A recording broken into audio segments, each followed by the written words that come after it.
Good afternoon. We are back for testing here on the F1 Word. Hope you're all well, had a good lunch or breakfast or whatever you did in the hour and a half between sessions there, or the hour between the actual session, hour and a half between streams. I'm going to be joined, by the way, by Dan this afternoon from F1/eReviews. He will be here shortly. He's just on his way back from uni, so it might be another half an hour or so yet. But he will be here.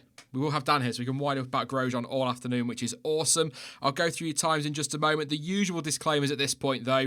No on-track footage for obvious copyright reasons. I know there are people out there on YouTube taking that risk. That's up to them. I ain't doing it. We've got live timing. Thank you to gptoday.net, as well as all the images as well. They're provided by gptoday.net. I've got you guys in the chat in the bottom left. Hi to F1 Feeder Series. Very quickly, while I'm doing my disclaimers, make sure you follow them on Twitter. They are brilliant with the F2 stuff and the F3, any Feeder Series. It's in their name. It's awesome. Definitely worth a follow on Twitter. What was I saying? Yes, anyway. Back to the disclaimers. You threw me off there, mate. I like that one. If you want to contribute towards the stream, towards the new mic setup that I'm going for, then please do feel free. Links in the description down below. You can do it through Super Chat, and I will obviously read out your comments if you do donate. But Super Chat, Google take 30% of your, I'm going to get sick of saying that, of your donation, but you can donate through PayPal and whatnot as well. All the links are down below. Again, make sure you leave me a message so I can read that one out too. And don't forget to follow me on social media, and a link as well to Dan's channel in the description. Last thing from me on the disclaimers before we get into the good stuff, make sure if you are new to the channel and you're up for it and you feel like sticking around, please do subscribe. We've gone through 89,000. We are 11k away from the big 100,000 subscribers. So let's use these testing streams to get a little bit closer. Why not? I'm just going to, just 1 second while I adjust my chair, because we're having a bit of a creak fest here. It's not my bones. Shut up. It is my chair. But yes, very good afternoon to you all. Not a huge amount kicking off early on. If you missed the session this morning, Valtteri Bottas set the fastest time. There's just been a debate on Sky, by the way, about tyres and what they are going to be. All 5 compounds are there. The GP today timings, the yellow is obviously the medium, the white is the hard, the red is the soft, but it doesn't distinguish between the other 2 compounds. So I'll try and do that as I go through timings and whatnot when we get some official stuff through from Pirelli. But it was Bottas fastest this morning, 1:17.313, 79 laps as well, which is awesome stuff. Awesome stuff for Valtteri. Sergio Perez second in that second-hand Mercedes. That's what it looks like a little bit. 1:17.358 laps for him. They were both on a medium compound of tyre. Max Verstappen, very nearly through the ton this morning. 96 laps, 1:17.7. Carlos Sainz, 1:18 flat, 65 laps. Esteban Ocon at 1:18.0, 62 laps. George Russell, 1:18, 173 laps. Charles Leclerc, 1:18.2, 71 laps. Kubica, who was in this morning, 1:18.3. He was on 59. And we've got Magnussen, a 1:18.4 on 55 laps. Kvyat, a 1:18.4 on 54 laps. And then out this afternoon so far, Lewis Hamilton in for Bottas. He's done 11 laps already. 1:18.6, I think that is, for his fastest. Antonio Giovinazzi, or Giovinazzi, as Crofty calls him, 1:21.3, 5 laps on the board. Nicholas Latifi, he has 1 lap on the board, his first proper session as an F1 driver, I guess, actually thinking about it. So good to see him out there. He's in for George Russell, who actually had a pretty mega morning, I've got to say. I know we were joking about it this morning, but if you compare that to how Williams were 12 months ago, that's an incredible start, isn't it, for them? They've got to be happy with that. And the other ones out there at the moment, Lance Stroll hasn't done a lap, Ricciardo hasn't done a lap, and Raikkonen hasn't done a lap yet either. Raikkonen won't do a lap, though. He's in the Alpha. Wonder why he's on the timing screens, then. Weird. So Raikkonen won't be out today. So it's Hamilton in for Bottas, Giovinazzi in for Kubica, Stroll in for Perez, and Ricciardo in for Ocon. Ocon's at Renault now. No Sebastian Vettel today. He was due out. If you missed that first thing this morning, he was supposed to be in the car today, but he's not very well. So Charles Leclerc has taken over duties today, and I believe Sebastian Vettel will be taking that on tomorrow, taking his slot. So there we go. That is everything so far. Interesting morning. As I said, if you're new to Formula One, when it comes to testing, definitely put your focus on that right-hand column of numbers on screen. The laps are what are so important during testing. The times don't really matter. They're pretty irrelevant. As we saw last year, Ferrari looked absolutely dominant and then weren't. So it's all about the laps. So great mileage. Who was it? Verstappen did the most, 96 in the end. And I think Russell did 73. So did Leclerc, 79 for Bottas. So really good mornings. And I think James put it in chat a little bit ago. I think a hell of a lot more laps. He might post it again for me. A hell of a lot more laps this morning than there were 12 months ago in the same session. So 200 and something more, I seem to recall. So really good first morning for a lot of teams. Obviously, with only 6 days of running this year instead of 8, they're going to need all the laps they can get. So I'm going to put headphones on now so I can listen to some Crofty and some car noise. Did a bit of digging in the lunch break about car noise. Wondering if I might be able to slip that into the stream. Apparently not. It might get picked up and I'll get into trouble. So I was kind of thinking that. I thought it'd be quite cool to have in the background, but I can't do it. I suppose I could record some F1 2019 game footage and just stick that noise in the background, but it's not exactly the same, is it? So yeah, unfortunately couldn't do that one either, but awesome stuff. I will read through some comments and whatnot while we're waiting for Dan. There was something I wanted to tell you and I can't remember what it was now. Oh yes, Max Verstappen's had a spin. That was it.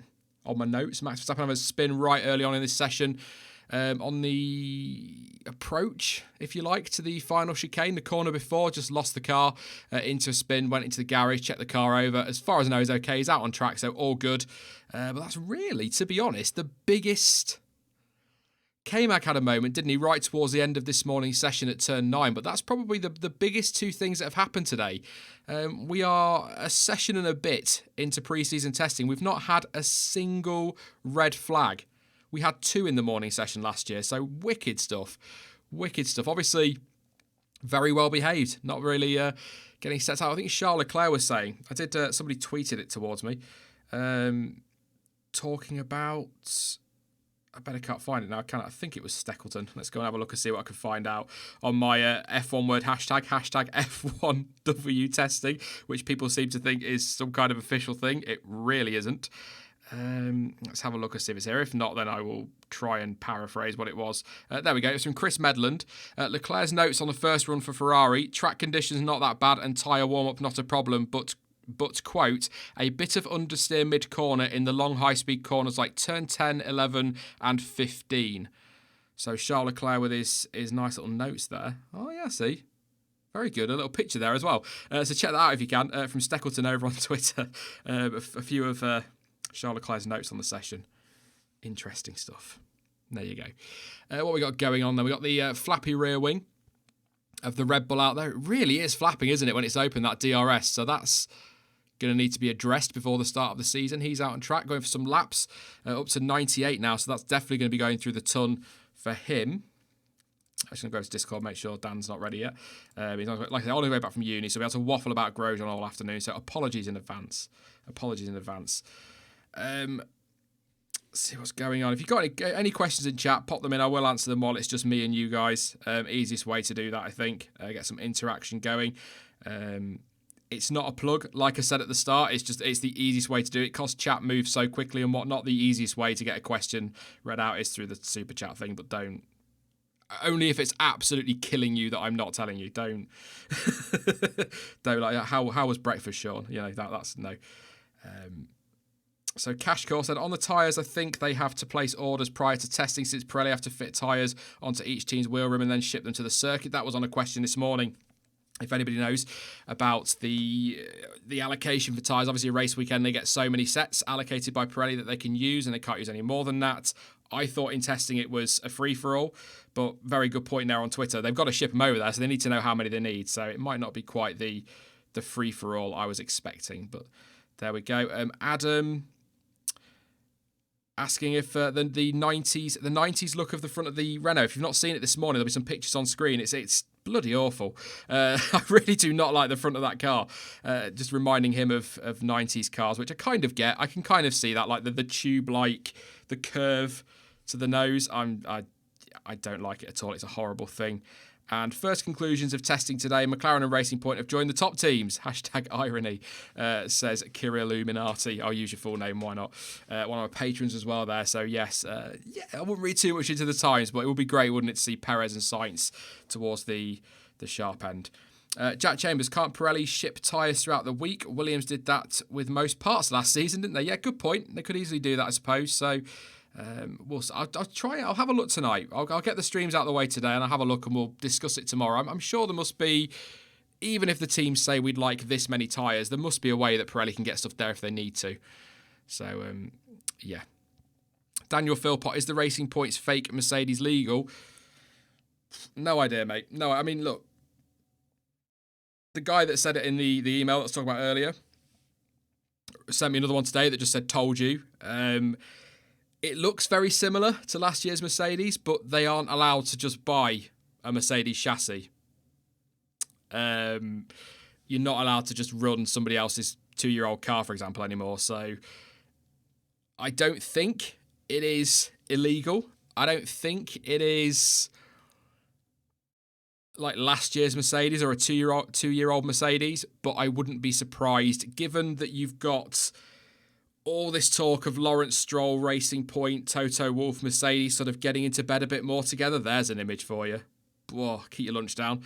Yeah, but there's an image kind of getting a bit closer together and working close together. The Aston Martin ties as well to Mercedes. I wouldn't be surprised to see them get a lot closer and maybe end up like a Haas Ferrari situation, perhaps, maybe something like that. But I can't see how they get away with running a car that they're not supposed to run. But it does look very similar. There's no denying that one. 100 laps for Max Verstappen. Thank you for pointing that out in chat to 1994 Toyota. I'm not going to try and pronounce that because I did that the other year and I got moaned at, so I'm not even going to do it. 100 for Max Verstappen. First one through the ton as well. Next up, you would imagine, looks like it's going to be, it won't be Bottas, of course, because he's not running. So maybe Leclerc has got a shot at that. Somebody asked a minute ago if why Kubica was running. He was in this morning. For Alfa Romeo. I have to use a full name this year, aren't I? Lance Stroll getting out the Racing Point, which is annoying.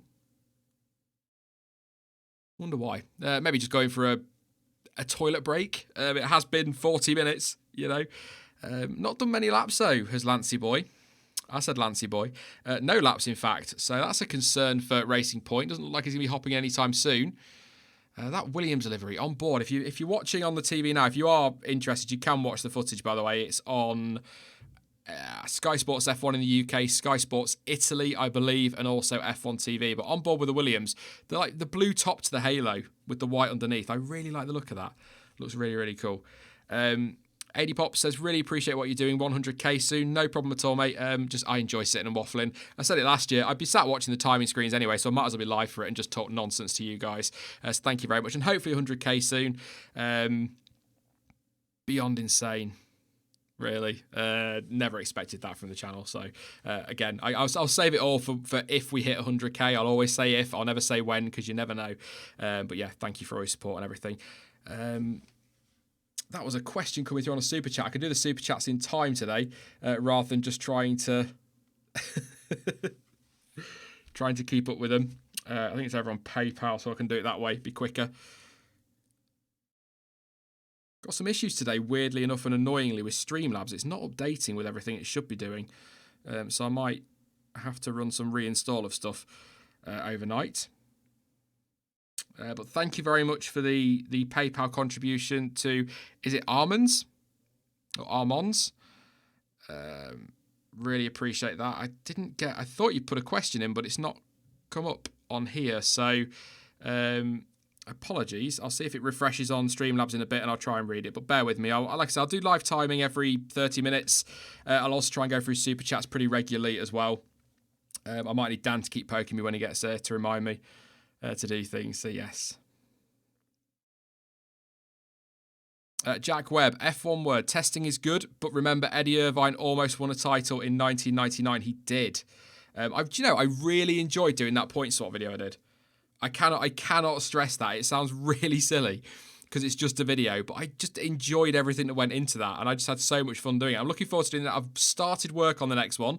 I won't tell you the years, but yeah, I really enjoy making it. It was good fun. And Eddie Irvine, spoiler alert, let people go away if they don't want to hear it just yet, would have been world champion under a different point system. I think he would have been world champion under the 2003 one as well.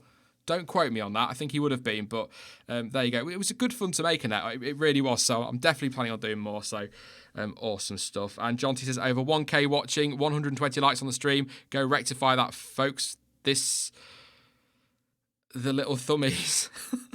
We're gonna have so much fun in the morning, John T. We really are. Both tired and trying to cover F1 whilst talking nonsense. It's going to be brilliant. So yes, please do drop a like on the stream as well. Massively appreciated. Adam again over on Twitter. Which team stroke driver do you think will have the most combined laps completed by the end of testing next week? Good question. It's a good time to predict it as well. Got a little bit of information in. Let's say I'm going to go Mercedes because Mercedes. No, that's boring, Sean. Sod it. No, let's not be boring. It's obvious. They always put loads of laps in. Red Bull. They've started nice and early. Yeah, go Red Bull. Why not? Still boring, but not quite as boring as, say, Mercedes. Definitely. I think Steckleson wants me to rate some liveries. We'll do that in a bit. Definitely. What points are awarded in testing, says Kirilu. I'm going to do those tonight because I'm just that sad. People, I have no life. I said this morning when people... What are your hobbies? Oh, Formula 1. No. What are the hobbies?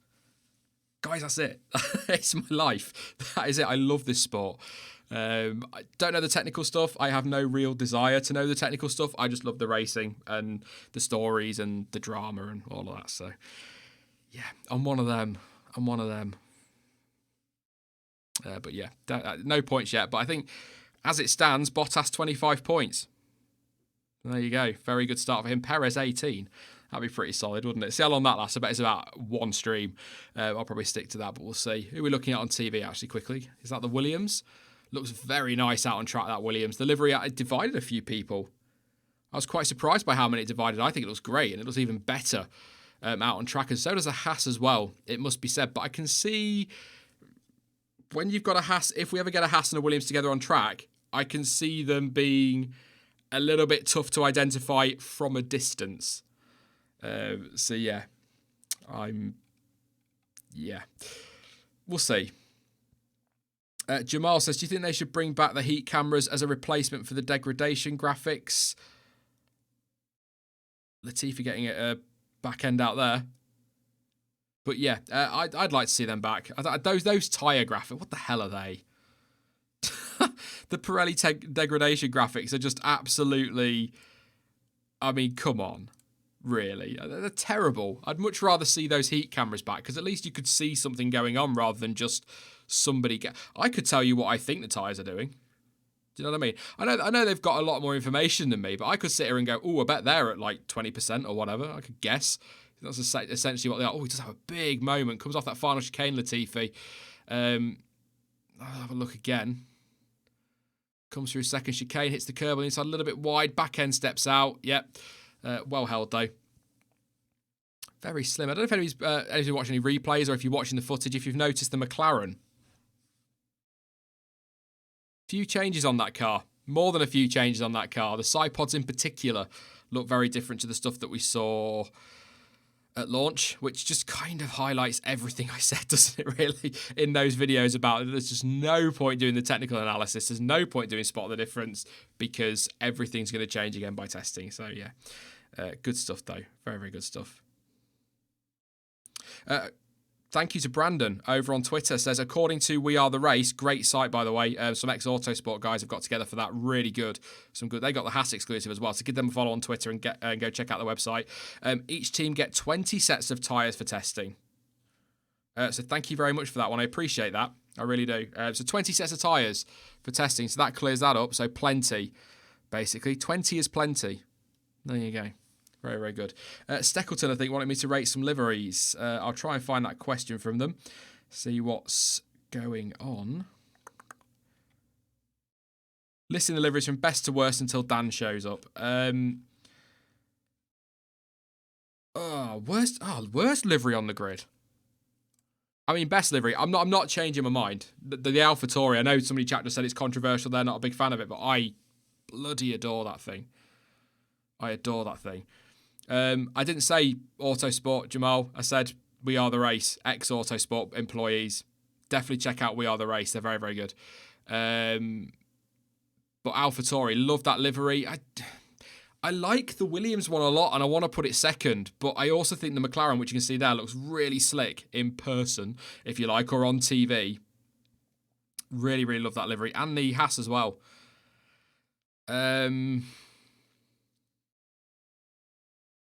It's difficult because I like the Mercedes livery, the Ferrari livery, the Red Bull livery. I've always liked them. So, but because they've not changed much, I'm going to leave them out. I think anything that's changed. So, AlphaTauri number 1. And the overalls, by the way. I disagree with Stuart. He's not a fan of the overalls. I think they look great. The race suits look awesome as well. So definitely the AlphaTauri. Second, I'm going to go... it's Williams or Haas. I'll go Williams because I think a lot of people go Haas. Haas in third place. Fourth, McLaren. Oh, no, I like the McLaren a lot. This is really bloody hard. Thank you, Steckleton. This is impossible. I love most of them, but yeah. Alfa, Romeo... not changed much, but it's a nice livery. I like the black Renault, but I can't count that either because it's going to end up being yellow. The Racing Point is just a bit less blue, but I like the pink. So I think AlphaTauri, Williams, Haas, McLaren are very close together, and then maybe go with Alfa Romeo. The rest, really. I'm rubbish at this. I don't know. Thank you very much for subscribing. Aquatic Iguana. That is a cracking name. You're all welcome, but with a name like that, you are more than welcome. That's a fantastic name. Thank you for your subscription as well. Very, very good stuff. So, which I'm watching, to those asking, Cup of Basket, which channel I'm watching on Sky Sports F1, but you can watch on F1 TV, and you can also check it out as well on Sky Sports Italy if you can get it. I'm sure there are plenty of other ways to watch it, as I said this morning, but I'm not going to go plugging them. They're out there. That's what I'll say. Seems to be a trend on narrow noses this year. What do you think of them, says Norton. I don't like the Renault.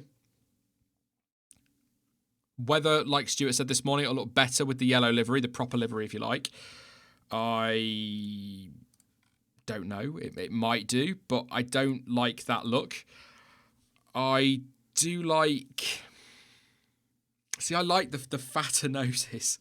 I do. I really, really do. On the, like, for example, the AlphaTauri, on the Ferrari. I don't like the Mercedes nose, never had. And the McLaren one looks all right, but then they've got, like, those two... Can you call them turning vanes or scoop? That scoop at the side, which just looks really daft. It's like orange and then like black pieces around it. It looks stuck on. So yeah, and I don't like the Red Bull. I completely agree. Uncle Brendy there says it looks weird with the Red Bull. The Red Bull does look weird with that narrow nose on it. Really weird. So yeah, not a fan, but it is what it is. Better than they were in 2014, that's for sure. At least they don't look like something you could buy from Ann Summers. Do you know what I mean? So that's something. Definitely. Yes, Daniel Philp, I do like fat noses.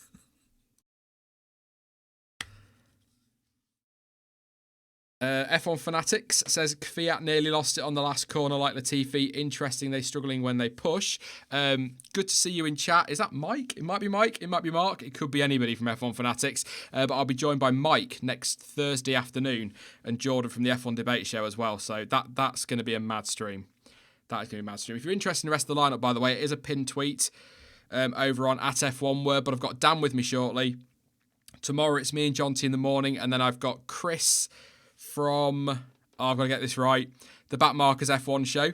Hi, Mike. I've also got Jamie with me again, who filled in last year, very short notice. I think a poor guy had about 20 minutes notice last year and jumped in the stream with me, so he's back again. Then I got John T and Jess with me Friday morning, and then Friday afternoon I'll be joined by Aldas. I might be delirious at that point, so yeah.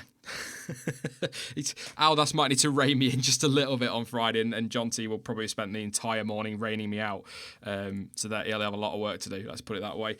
Good afternoon to Hushed Bacon YT, says notice me. I will on this occasion because you noticed me, so yeah, there you go, good stuff. On board with a McLaren, Lando Norris. That's not Norris at all. It's Carlos Sainz. I was looking at the Lando Norris on the left-hand side of the halo there, but they've got both driver names on the car. Sorry about that. It isn't Lando Norris at all. It's Carlos Sainz. Currently P5, 6/10 off the pace, but he's done a total of 78 laps. So good stuff here. And now we're not looking at the car. We're looking at Bottas, who's at turn 7 with Rosanna Tennant. Yes, there you go. Should be good. Max 110 indeed. Absolutely flying through the laps at the moment, Red Bull, aren't they? So good to see. Very, very good to see. Yeah, Jack, let's not start that, mate, because yeah. TF18, the F1 Apex says, do you believe that Ferrari have fundamental car issues? No. I know, I had that news round, didn't I, back in January, where reports in Italy were saying that they had problems with the car and they weren't confident and they were worried and all of this. Nonsense. I don't believe it for a second. There's no way they know that at this stage. I think, if anything today, I would say probably sandbagging a little bit, focusing on laps rather than lap times. So I don't think we'll know for sure about the Ferrari, but I would be very surprised. Very, very surprised if there's anything wrong with that car. It'll be top 3. Whether or not they can challenge is another matter, as Hamilton goes third on a 1:17.682. 19 laps for him now. That's on the medium tyre, which I think is a C3 in yellow. So there we go. I need to get over to...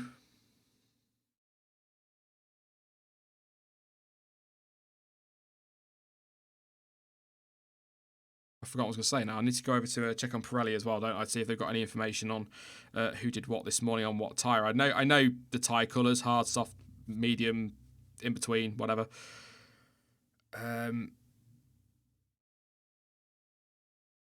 So Bottas was on the C3 when he did his time this morning, 1:17.3. Perez on the C3 as well. So that's really good from Perez. I know times, again, don't mean anything, but that is a good start. C2, obviously harder compounds for Verstappen this morning when he did the 17.7. And Sainz was also on the C2. Ocon was on the C3. Russell was on the... Everybody else was on the C3, basically, this morning. So that is, again, a million times I'm going to say this over the next 2 weeks, but the times mean sod all. But that's really solid from Perez. On the same tyre as Bottas to be that close even in testing. I think that's a really good, don't get me wrong.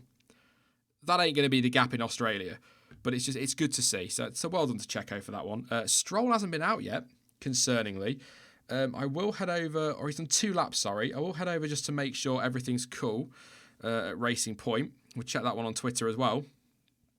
So many things to keep on top on in testing. It's crazy, but I love it. Nothing from Racing Point at the moment. On Twitter, whether there's been anything on the feed, I don't know. I'm sure Crofty will fill us all in, definitely.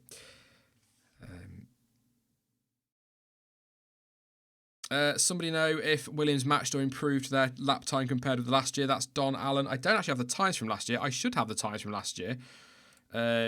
Let me go and have a look. Obviously, they're quicker than they were this time last year because they hadn't even turned up to testing yet. But I can have a look for you on what their fastest time was last year. I think they are far better.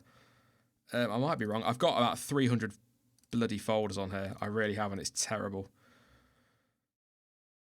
So we'll go with the second test, the final day, see what the times were. So Williams' best time on the final day was a 1:18.9 from Kubica. And Russell has already done a 1:18.1, so that's positive. Russell did a 1:18.1 last year, so 1:18.1 currently fastest. Somebody's going to be telling you in chat, and I'm completely ignoring it, aren't I? So I think they are quicker than they were last year. 1:18.1 appears to be the quickest time they did last year. Obviously nothing from the first 2 days last year. Nothing there from Williams because they weren't there, Sean. No point checking that one. 1:18.1 was their fastest last year, and Russell has done a 1:18.1. So yeah, absolutely. Their quali time, really, Jess, 1:19 flat was their quali time. So there you go. And like I say, Russell was on a C3 as well, so he was on a medium compound rather than a soft. So that's pretty solid. Pretty solid. Again, only testing. Max through 111 laps is in the pits at the moment. Good stuff. I think things are about to get messy. I'm just going to put my headphones in before I bring you into the stream, but Danny Boy's here. I think. You having a bacon sarnie, Lewis? Oh, you could have made me one. So let's see if we're going to work. Hi, Dan. Hi, Sean. That's as professional as I'm getting this week, mate. You right? Yeah. How's life? Are you happy with F1? It's back. I am very happy that F1 is back. I haven't seen a fat lot this morning, so apologies if I'm talking about things and I'm all over the shop. But of what I have seen, it's just been nice to see some cars, just some doing laps, nothing spectacular, but it's just really nice to see some of these liveries as well, just hitting the circuit. Awesome. How have you been, mate? How was this morning? Yeah, it was good this morning. It's actually been quite interesting, like as interesting as testing ever gets. We're just looking at a Renault here out the front, which looks like it's got a livery on it for some reason. I don't know why that's sat there. But anyway, I really interested this morning because of the amount of laps, 200 odd more laps this morning than there were at the same time last year. So teams had obviously decided we've lost 2 days of testing. We've got to get some bloody laps in. So it was really good this morning. Not really much dramatic happening. No red flags or anything, which Bit is boring. quite astonishing, really. But yeah, Lance Stroll, by the way, he's out on track, which is good news. 5 laps on the board at the moment. So yeah, it was pretty interesting this morning, I thought. Bottas fastest. I'm just bringing you up to speed. You probably read it all. I'm still doing it. Yeah. 17.3 was his fastest time in 79 laps. We've got Lewis in the car this afternoon. Another one really wide out that final chicane. I don't know if you've got your TV on, Dan, and keeping an eye on it. Well, well, it's the classic story. I'm about 2 seconds behind. That's about right, yeah. Yeah, exactly. But no, yeah. Who were the big surprises for you this morning? That was probably the thing I was trying to keep my eye on. I know it's testing, and I'm probably sure you've said that so many times, and you're going to get so bored of saying that. But was there anyone who was really quite impressed with? Well, I like to do Mr. Super Chats at random intervals, and I've just had a super chat from Twigster who says, just got up from night shift, what have I missed? Thank you very much for your contribution. Seems like the perfect time to tell you what you missed, seeing as Dan's asking as well. So it works out really, really well.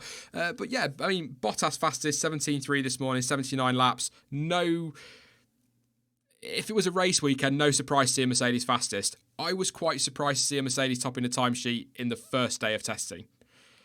They like to put the sandbags on, don't they? But I think for me, Sergio Perez, P2, 117.3, 58 laps, more laps than Racing Point did on day one last year, and same compound tyre as Bottas. And again, I know it's only testing, but I think that's really stellar performance from Checo. And Russell up there in 7th place on an 18.1, 73 laps. I mean, what's going on there? I mean, he's already as quick as they were with their quickest time last year. I mean, You know what? That's a good start to testing. That is not bad. They were definitely the 2 teams that I saw most about, were Racing Point and Williams, mainly because Williams, I mean, they've showed up this time, so that in itself is an improvement. It's a big And then, boost. of course, there's yeah, exactly. And then, of course, the Racing Point. There's so many comparisons to last year's Mercedes, and I think probably of the bits I have seen, just I did not expect so many cars to just look so different this year. I just thought they'd be 99% the same as last year, but most of them, the front, I mean, I'm not a very technical guy, but most of them, especially the noses, just look so completely different, and I just didn't expect that. I'm the Racing Point is basically last year's Mercedes. But pink. But pink, and not quite last year's Mercedes because they'd get into trouble if they just had that car. But yeah, I'm not surprised. I was just saying before you came on, Dan, that I'm not surprised to see that because Lawrence Stroll, Aston Martin, Mercedes, they're all kind of tied in and working together anyway. So it just makes sense that they would get into like a Haas Ferrari situation potentially. I can see that happening. So I think that makes sense for Racing Point. Mercedes might need them in votes and things in the future. So yeah, I've got to say, like, I know neither of us are technically minded, so it's probably better that we just focus on how they look in terms of livery. But all the cars genuinely look better on track with a livery than they're doing those stupid bloody renders that we're sat there trying to break to pieces. Even though I didn't really like the Racing Point. I like the pink. I've always liked the pink car, but I was like, it just looks like a massive strawberry milkshake or whatever. Whereas on track, it actually looks quite cool. So, yeah, and that Williams is, it's good on track. It looks good. And I really want them to do well, Dan, this year. Just they're not going to win races or anything like that, but just somewhere near the midfield will do. You can't be any further off, could they, really? Yeah, that's a good point. Yeah, Williams, I mean, it can't have gone much worse last year. And I mean, I spent most of testing last year just complaining about the livery. So at least they've already improved on that. This year's, I think, is quite smart. But yeah, I feel, I don't know, a good energy about Williams. And maybe that's just, the season starting up again and all the press and all that nonsense. But I don't know. I think they've understood that there were definitely issues last year. I mean, this time last year, Paddy Lowe was kind of here, but he was on gardening leave and it was all a little bit messy. And although Kubica's gone, Latifi's come in, I thought, oh, maybe that might hurt the team in terms of, they've not got a lot of experience within that team anymore. It seems like things are just steadying out a little bit. And they could be a team that very well, after the first 5 races, could just say, right, 2021's our focus now, and that wouldn't surprise me massively. But it would just be nice just to see them catch up a little bit, or at least some weekends maybe scraping into Q2. Just something like that would be awesome. Just something other than driving around at the back waiting to finish 19th and 20th. Yeah, exactly. I mean, just seeing the times now, Russell 7th, Latifi 13th. And I know it's testing, but just seeing them in the mix is just such a strange feeling, but it's great. I hate to pee on your bonfire, though. Go on. Latifi 13th is 13 of 14 people that have set a time. So Yeah. he's still back row of the grid. Yeah, but it's in front of an Alpha. That's not bad. And, Russell in front of a Ferrari. There's a headline for you. Dylan Bolton says, can't be just me thinking that Williams are doing a few glory runs to drive up sponsors. I can remember when Prost did that back in the 90s. They went out in testing, stuck in some incredible laps with a completely underweight illegal car. A load of sponsors were like, whoa, these look quick. And then it turned out they were terrible.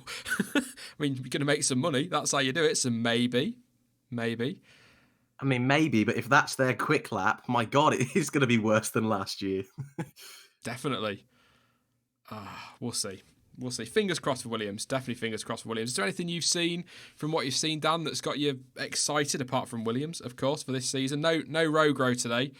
It's K-Mag. So obviously you can't get excited about that. That's why you're doing this afternoon, isn't it? So you can sit and watch him all day tomorrow. But yeah. Yeah, definitely. Anything Exactly. taking my...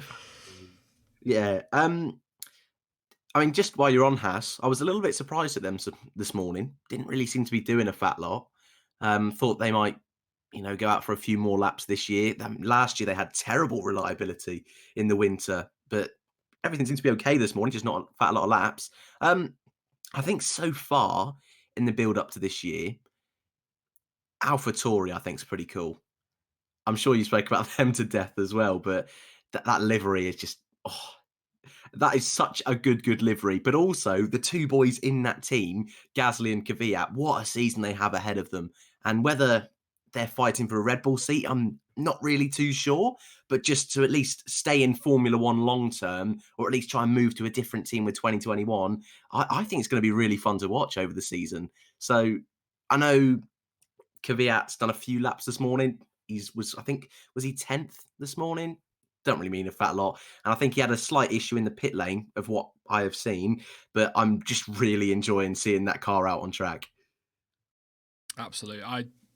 Just any car out on track, mate. It feels like forever. I know the winters aren't that short anymore, but it still feels like forever.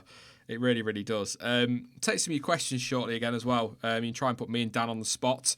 It's an afternoon session, so God knows what I'll be like come about 3 o'clock, but we'll be fine, I'm sure. 10 past 2 already, to be fair. 2 hours and 51 minutes left in this session. Still no red flags. Knock on wood. I don't want any red flags. I like the continuing Running. Oh, that's the word. Thank you, Dan. Wow. That'll do. 10 past 2. 10 past 2 into the first day of testing. I've got 5 more to do. Yeah, not long. It's great. It's good fun, mate. I was saying it before again you came on. I just sit watching timing screens anyway, so yeah, that's fair enough. How do you? Sorry, but I was going to say, how do you feel about 6 days chopping it down this year? I think with the longer calendar they had to. I think otherwise it's just. I know it's only 2 days, but that's half a race weekend or less than that. Yeah. So I think they had to, definitely. And I kind of, if I was being mega tight, I'd take a couple more days off them. Oh, okay. That's interesting. Because the less running we have pre-season, the more unpredictable potentially the season could be.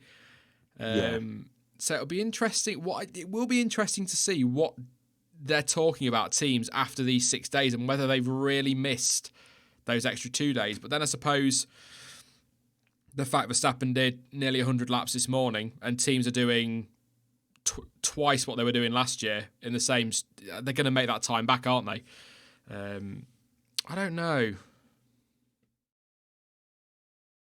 I get it. I think too many races this season anyway, to be honest. One fewer, technically, of course, at the moment. 21 instead of 22, China moving. Apparently, I was reading up on it. Stuart mentioned it this morning, reading up on it. They want to put it between Brazil and Abu Dhabi, but they want to reduce it from 3 days of running to 2. So you'd have practice and qualifying on the Saturday and then the race on the Sunday. Now, the teams have already rejected the triple header idea.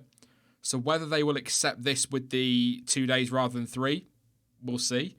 I said this morning, Dan, I'd cancel it. I wouldn't even bother, because I think if you can't fit it in without having to mess things around, like running 3 races, 4 races, 5 races back to back, or having to shorten weekends, I think the best thing to do is just to call it off. They'll try everything, because skeptical Sean again, but it's all about that hosting fee.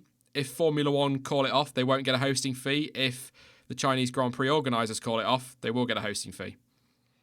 And I think that's where we're in a bit of a standoff at the moment, I think. Yeah, I think I mostly agree with you. I think it's probably for the best now. Again, I don't think we know. I don't want to get too political. I don't think we know all the facts about the situation with the virus and whatnot. But I think of what we do know, it does. If they're already cancelling it this early in the season, I can't imagine things being ready for at the end of the year. I mean, it'd be great if they were, but it just seems so much hassle from a Formula One standpoint. Just to squidge it in anywhere almost seems impossible. So yeah, of course, money is going to be a huge factor.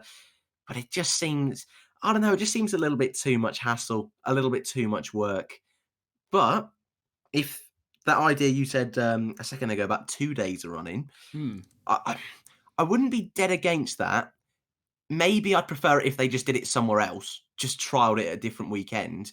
Because last year, with all the whole Japanese Grand Prix weekend malarkey that was going on with the typhoon, obviously we had that 1 day running, which obviously I don't want that.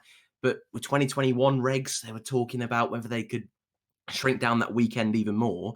So it might be a good opportunity just to trial it and to test it. But I don't really see any of the venues wanting to do that. Because, like you say, when it comes down to money, that extra day of running really helps the circuit out. So, I, if everything was all clear and fine with the virus, I wouldn't be dead against going to China. But I definitely think it's, I don't know. I don't think it's in the best interest of the sport at the moment. I suppose, I mean, how do you know how things are? I mean, they want to reschedule it between Brazil and Abu Dhabi. You would hope, and really hope, that they've got the virus under control by then. Don't know that they will. Could they have to cancel it again? But yeah, I mean, the Imola rumours, as Brandon's saying there, they're just a rumour. I can't see that happening. I'd love it to, but it's never going to happen. I think people calling for Hockenheim, that's not going to happen. Sepang, I'd give anything to see that racetrack back on the calendar. I could think of multiple ones that I'd love to get rid of. I'd ditch Abu Dhabi and loads of other tracks as well just to get Sepang back on. But yeah, but we'll see with it. We'll see with it. Any thoughts on the horns on the Ferrari? Says Uncreative 87. The Viking horns, were they on the Ferrari? I haven't seen Viking horns on the Ferrari. That sounds cool. I think I meant. I can't bloody remember now. That many videos last week, I've completely forgotten who did what. I can see some horns on a McLaren now. Yeah, the Ferrari, yeah. They did have Viking horns at launch, yeah. Love them. I love those Viking horns. They're not quite as exciting and aggressive as they were on the McLaren back in day, but they are. I really like them. I really, really like them. Good to see them back. But yeah. Oh, I'm quite intrigued now. I obviously missed this one. If it's okay to copy a few parts, is it okay to copy an entire car? I think people are still complaining because it's Merc and Stroll benefiting from it. No, it's not. It's the rules, mate. I agree that Stroll and Merc get way too much stick, and people complain about anything they do. But the Haas is built by Dallara, and they're allowed certain aspects. I've forgotten what the phrase is that they used. I had this in a video as well, but essentially there are certain parts of the Ferrari that they're allowed to use. So gearbox, some other bits, but everything else has to be Haas or Dallara's work. But as I said this morning, there's no real reason why information can't find its way to teams like Haas from Ferrari or from Red Bull to AlphaTauri. And I think that'll be the case with what's happening at Racing Point. I fully expect Merca or Racing Point are either taking inspiration or know enough to kind of copy it, if that makes sense. Nothing new, of course, copying parts in F1, but there's no way that they'll get away with having an old Mercedes. That is complete. That's B team's customer cars, and they are currently banned in F1. That's a debate, though. If you want to go down that route, I personally think customer cars should be in F1. I don't think there's anything. I understand that a constructors' championship, you should be constructing your car, but if a team like, kind of getting onto your point, actually, mate, if a team like Haas can have their chassis constructed by Dallara, why can't Racing Point buy a year-old chassis or a 2-year-old chassis from Mercedes? Why can't they do that? It's fundamentally the same thing, but and I think it would be a great way to bring the cost down. You talk about cost caps, but if Williams went, they never would, because I think Williams will always try and be the pure constructor. But they could, in theory, go and buy themselves a year-old Mercedes, and there you go. That would save them an absolute fortune. So I'd be for it, but I can understand why people would call it detrimental. I don't know where you stand on that, Dan. It's not a popular topic. Neither's 3-car teams, but we'll discuss that another day. I think I'm pretty similar thoughts, to be totally honest with you. I mean, it all depends what side of Formula One you're really into, because I know some of the real engineering heads love the fact big manufacturers going up against each other. But then you got the other side of the coin where the racing isn't necessarily better, because some teams are going to be better than others. I would hate Formula One to be a spec series, so I never would want to go that far. But, teams buy power units. A few years back, they were able to buy old power units, or a couple of years old power units. I think it was Sauber that used to do that. Quite a few of the teams.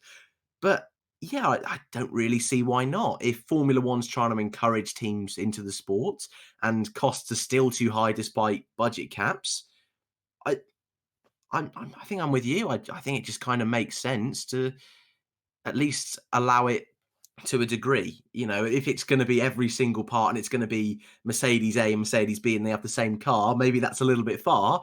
But yeah, I don't see why not letting them use a year-old chassis or a similar chassis, kind of like what Haas do. Yeah, this is exactly the point.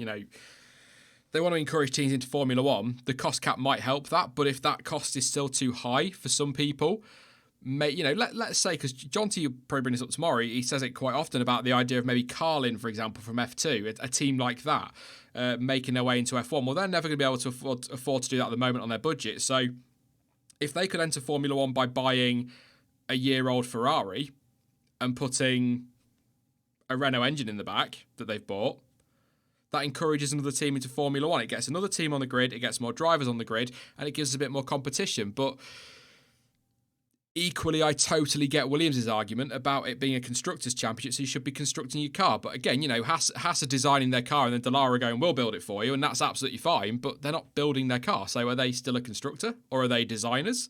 It's such a weird area. It really is. But I think if you're talking about bringing costs down, and you've got teams like AlphaTauri, like Haas, as we've seen today, like Racing Point, their cars look so similar to last year's Ferrari or last year's Mercedes.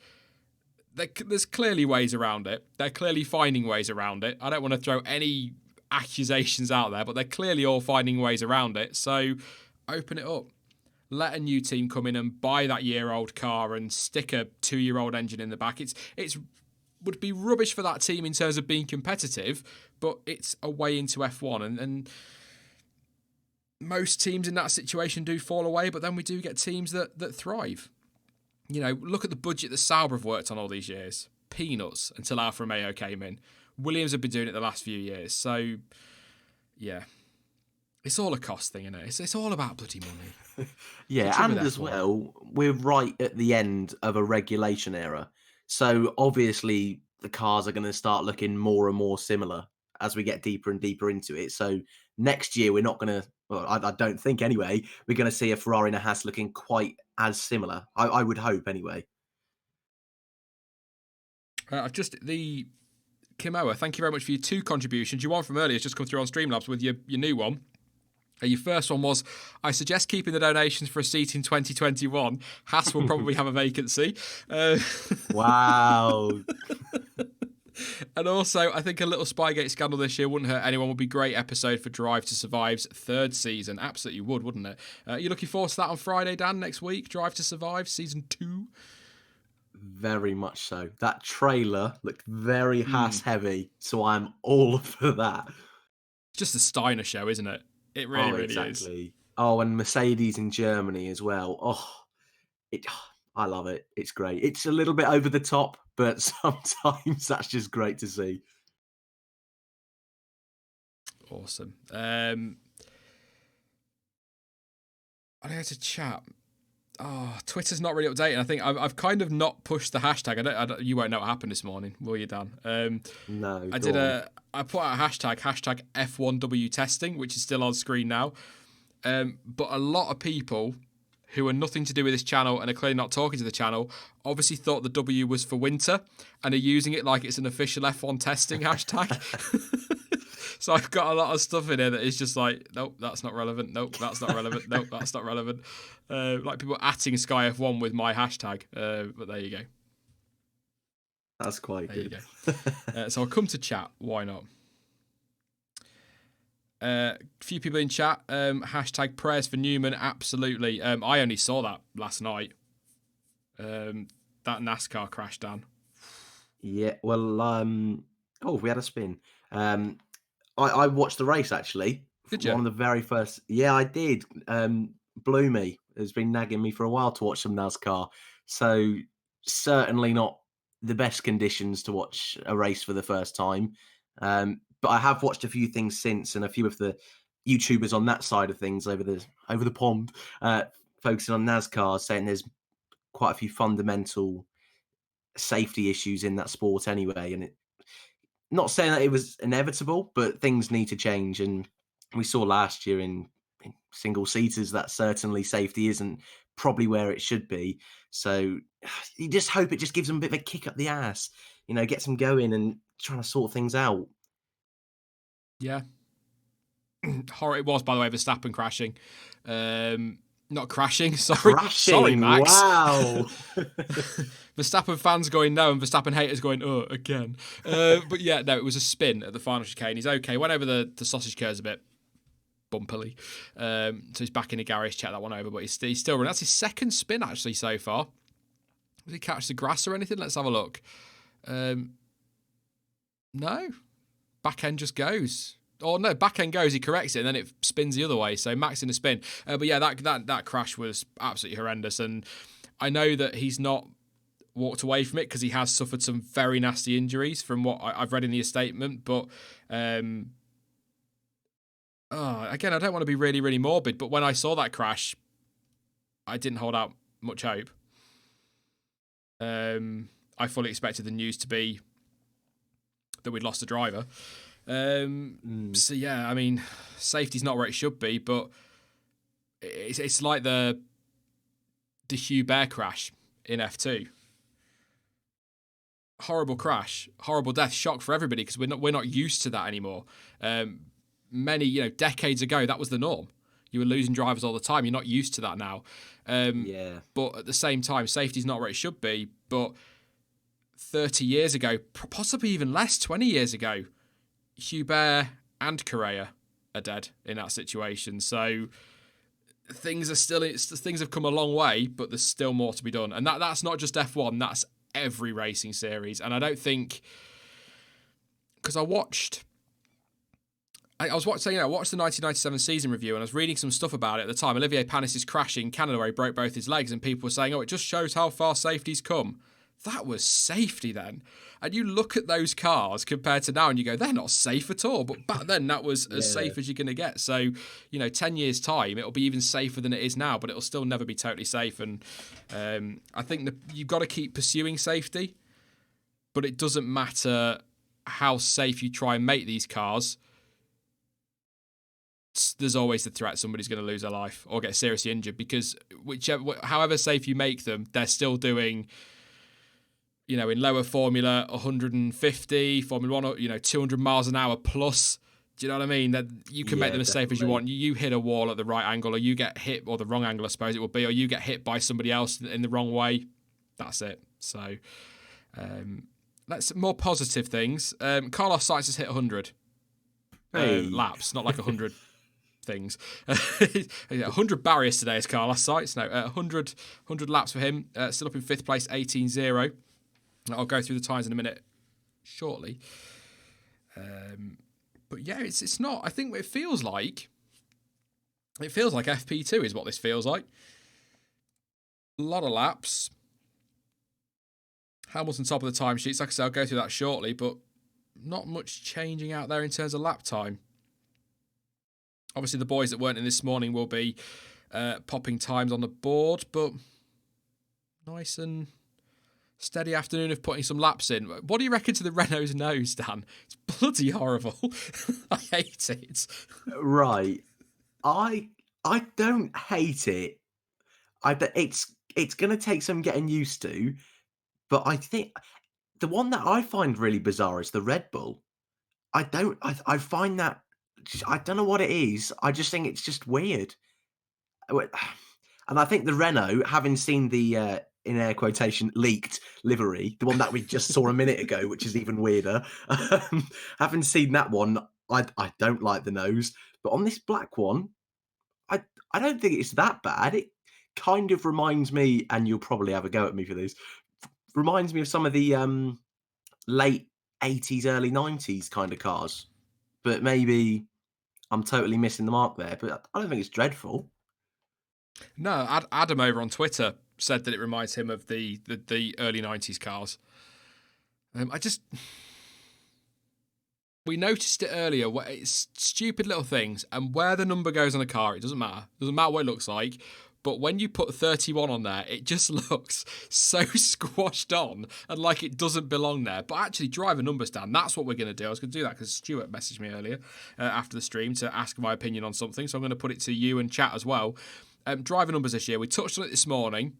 63 for George Russell, obviously. 6 for Nicholas Latifi. But the way Williams have done their numbers on the engine cover and on the nose, you've got the 6 above the 3. And on the engine cover, you don't always see the 3. So we've got that confusion there. But also, McLaren, the numbers on the nose, because they've got the lines through them, the retro-style lines or whatever you want to call them, you can't make them out. And it's like, people go, it doesn't matter. No, you're right, it doesn't matter.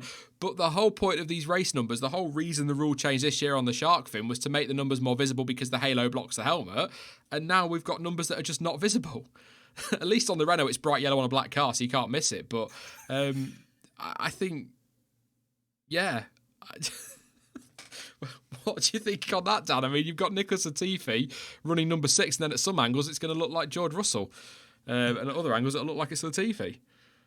Bizarre. Well, I didn't expect to be talking about driver numbers today. You should know better. Sure. I should.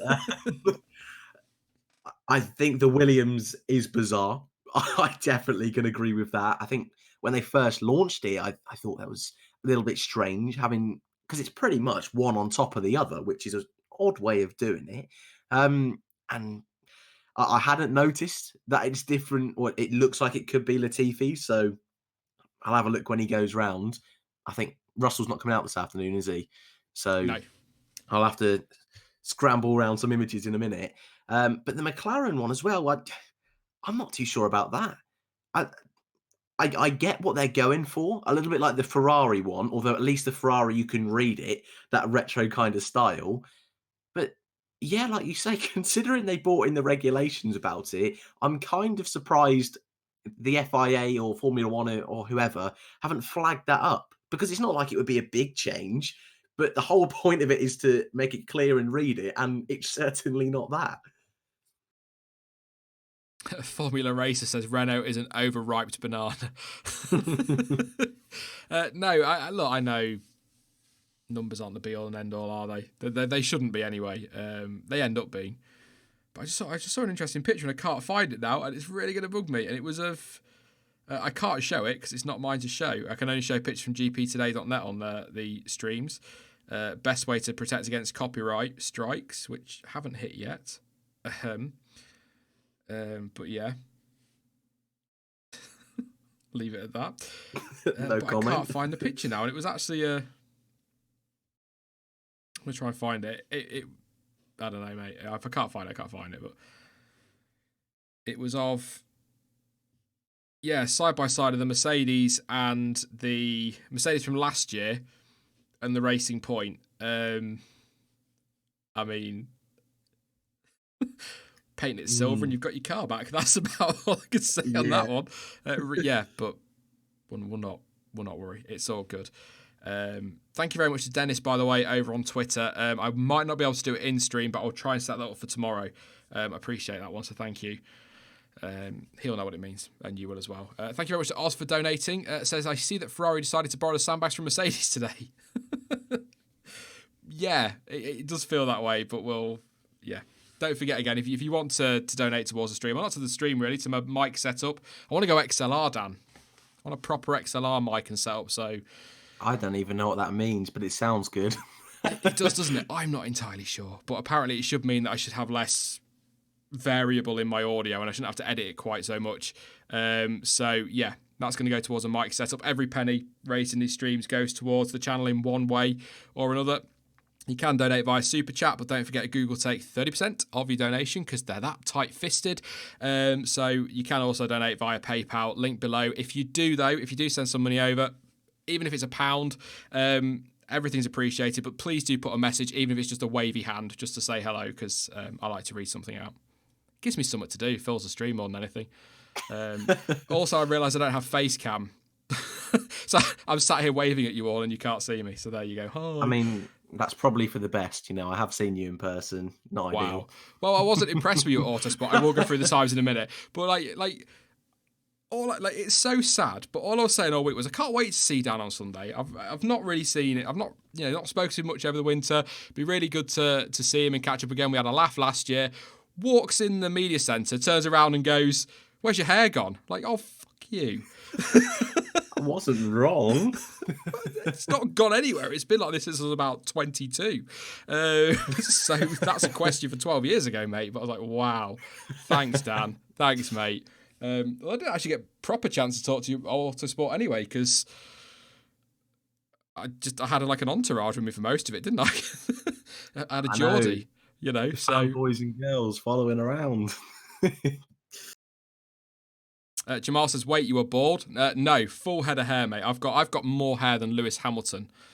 That big afro he's got going on. I can confirm he wasn't bald. Not that there's anything wrong with that. There was some there. I was just...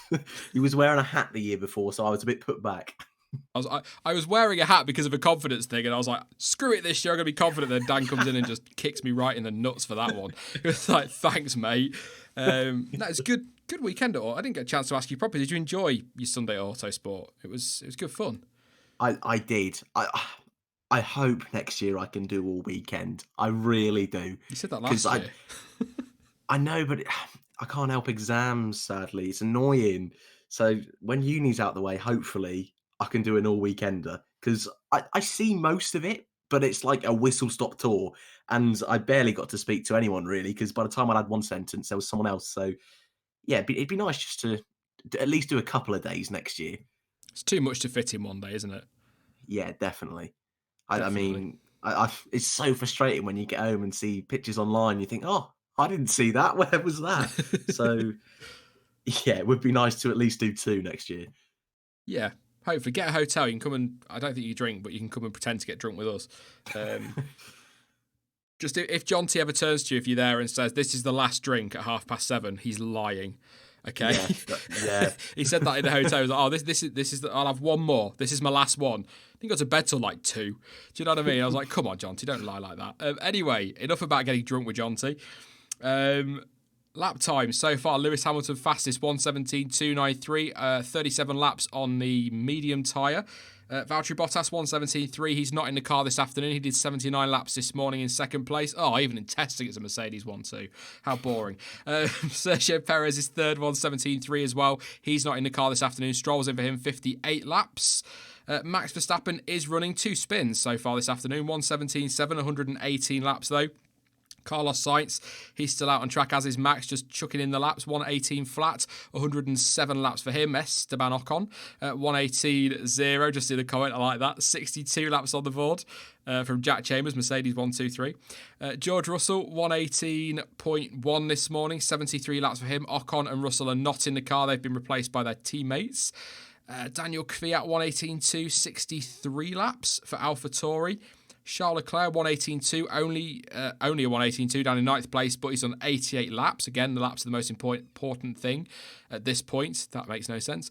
Lance Stroll, 1:18.3, 14 laps for him. He's in this afternoon. Robert Kubica did this morning, 1:18.3, 59 laps. Kevin Magnussen, 1:18.4, 65 laps. Nicholas Latifi, 1:18.8 on 28 laps. And then the rest of those that have run, for what it's worth, Daniel Ricciardo's done 9 laps on a 1:19.0, and Antonio Giovinazzi's done 18 laps on a 1:20.0. I can't fit any more drivers on the window, unfortunately, so I'll have to just do that vocally or verbally to you throughout these streams, but it's not the end of the world.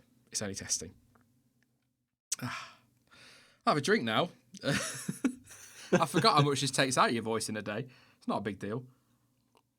Yeah, and how mean of the teams to bring out 15 drivers. You just got to do those extra few. That's 2. Literally 2 too many. I mean, come on, guys. Ridiculous. I think it's a disgrace. I should be writing to complain. They weren't considerate towards us with car launches and putting their stuff in proper lighting and doing decent liveries. They weren't. Oh, do you know, I've had enough. I'm going to go. We still haven't got a car launch.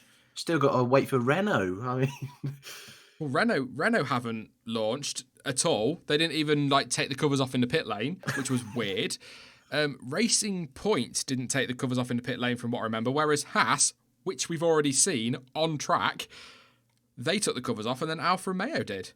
And then did you see their little tease on social media yesterday where they put that darkened all red picture up, and then they put nice try on the side pod so that when you lighten it you can't see? I thought it was really clever, but I thought we were going to get an all red livery. It pretty much looks the same but with a red stripe. I could hardly notice a difference except on the nose, and I like the livery, but I think it's a little bit like when the Mercedes and Ferrari came out and the Red Bull. They're nice, it's just I want something new because I'm a Formula One fan. That's the only reason. I'm just selfish. Good spot from Filthy Act at a reasonable price. Someone's name. Do you know what? I say that I get copyright struck by FOM. I bet I'm copyright struck by reading some of your blooming names out. But yes, good spot. Williams have gone through the 100. 73 for Russell this morning and 28 for Latifi so far this afternoon. I don't know how many they did last year, Dan, but I don't think it was many. In fact, I know it wasn't many last year, so I am going to go and find out. So if I sound like I'm just putting filler into the stream, it is because I'm just trying to fill the stream and talk nonsense about cheeseburgers and things. Well, at least it's not Chris Albon this year. At least. Not yet. Hang on. It's only day 1, mate. Hang on. Give me a chance. Well, that is very true. That's that is an impressive job from Williams. I mean, was it 2 or 3 days last year? I was going to say 2, but I think that's been a bit lenient. Yeah. So anything would have been fine today. And I mean, we know reliability was pretty good last year, but no issue so far. I've not even seen a spin from a Williams car. That's the right direction, at least.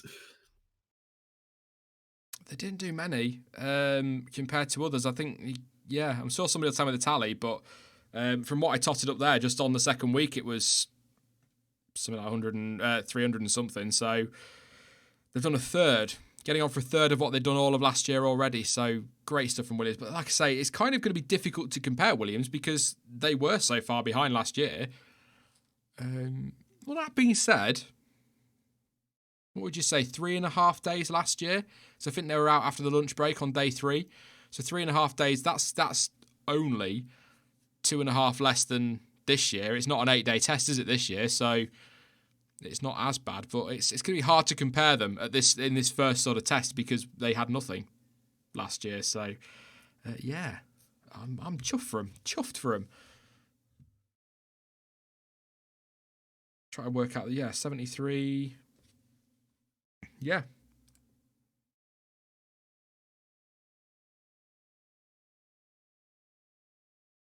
I'm going to do a refresh of the stream. Make sure we're still working.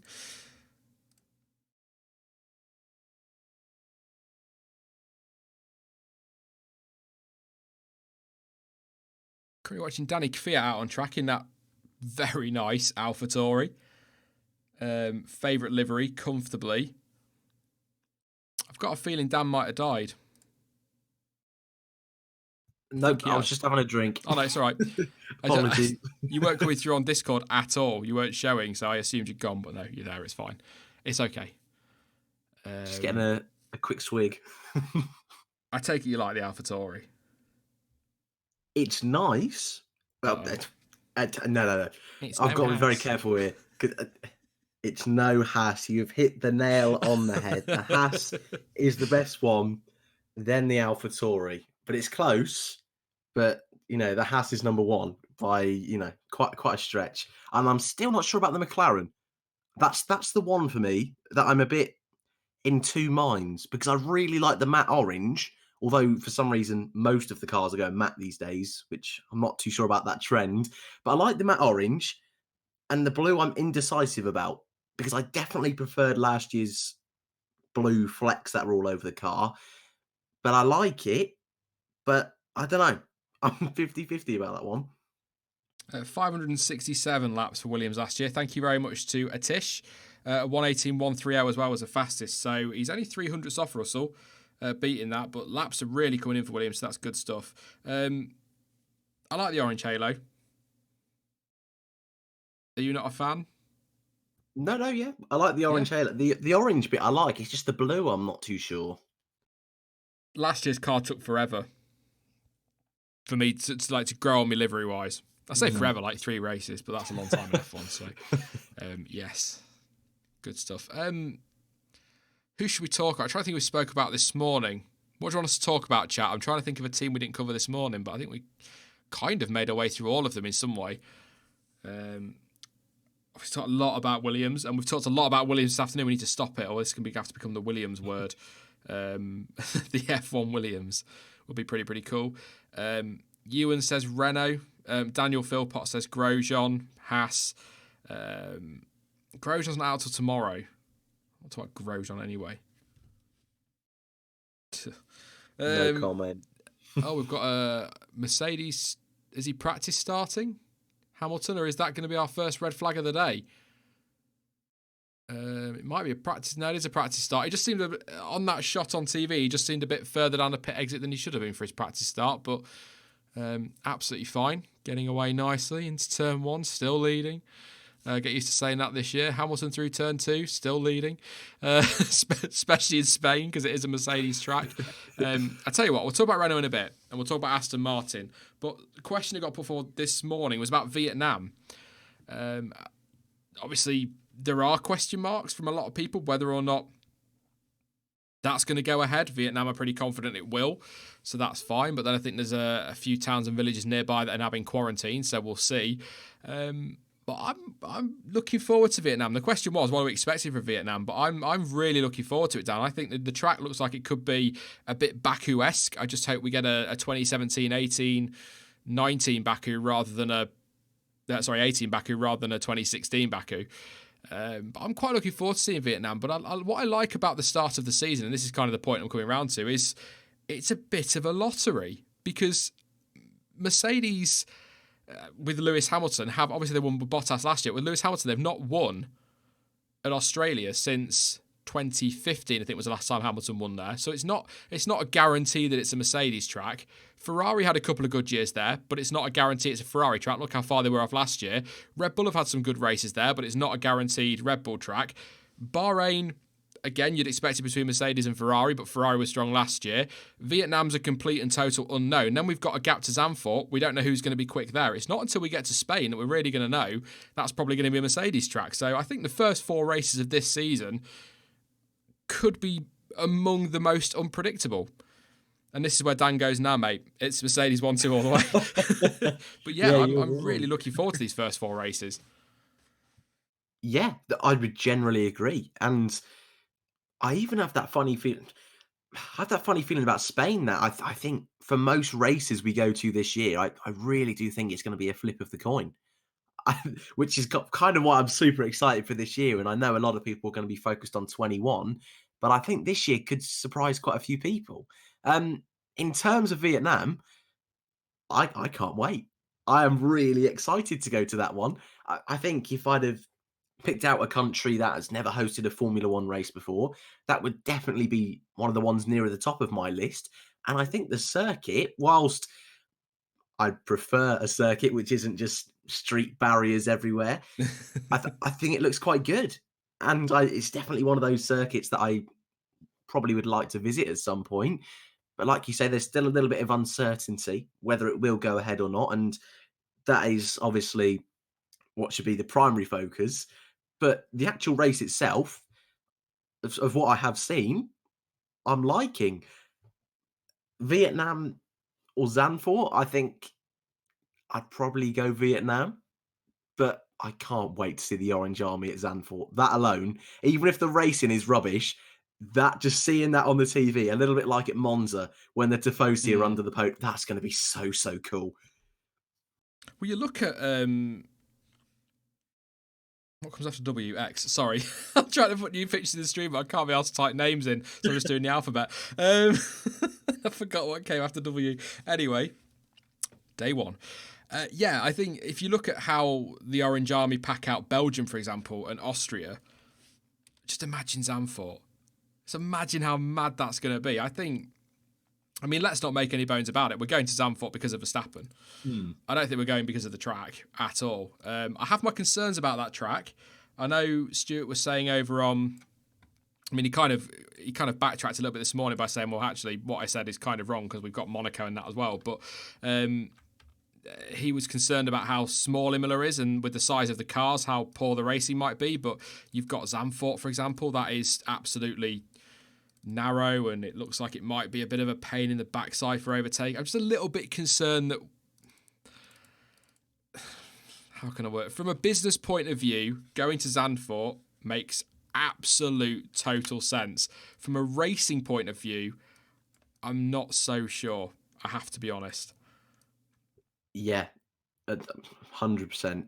I mean, I know they're making the changes and the banking looks very cool. I'm not too sure how safe it is. I'm sure it will be, or else they would no way have made it like they have. But yeah, not too sure it suits modern F1 cars. Maybe it suits the style of the 21 cars a bit better. That would be a bit of a nice caveat. But yeah, I think definitely this is more of a business decision, which I'm certainly not against. I think it's great for fans that, I mean, it's not like the Netherlands is miles away from the Belgian race or even the French Grand Prix, but it's nice for them to have their own race. But I'm not too sure. I don't think it'll be a classic, if that quite makes sense. No, I agree on that front.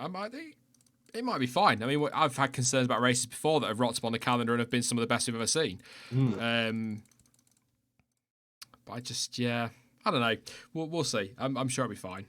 I worry about these things. I know when Paul Ricard was first announced as like home for the French Grand Prix when it returned, I know Jonty said, this track on paper should be really good and great for racing, and I was really skeptical. I mean, I hate that track anyway, but yeah, green. We had a yellow flag somewhere. There's a green flag out there, but anyway, yeah. We'll see with Zandvoort. I think the bank. I agree. The banking looks great, and they're doing a great job getting that track together. Is it true that it's like 33-degree banking? Oh, I did not know that, so I cannot confirm or deny. But that sounds pretty good.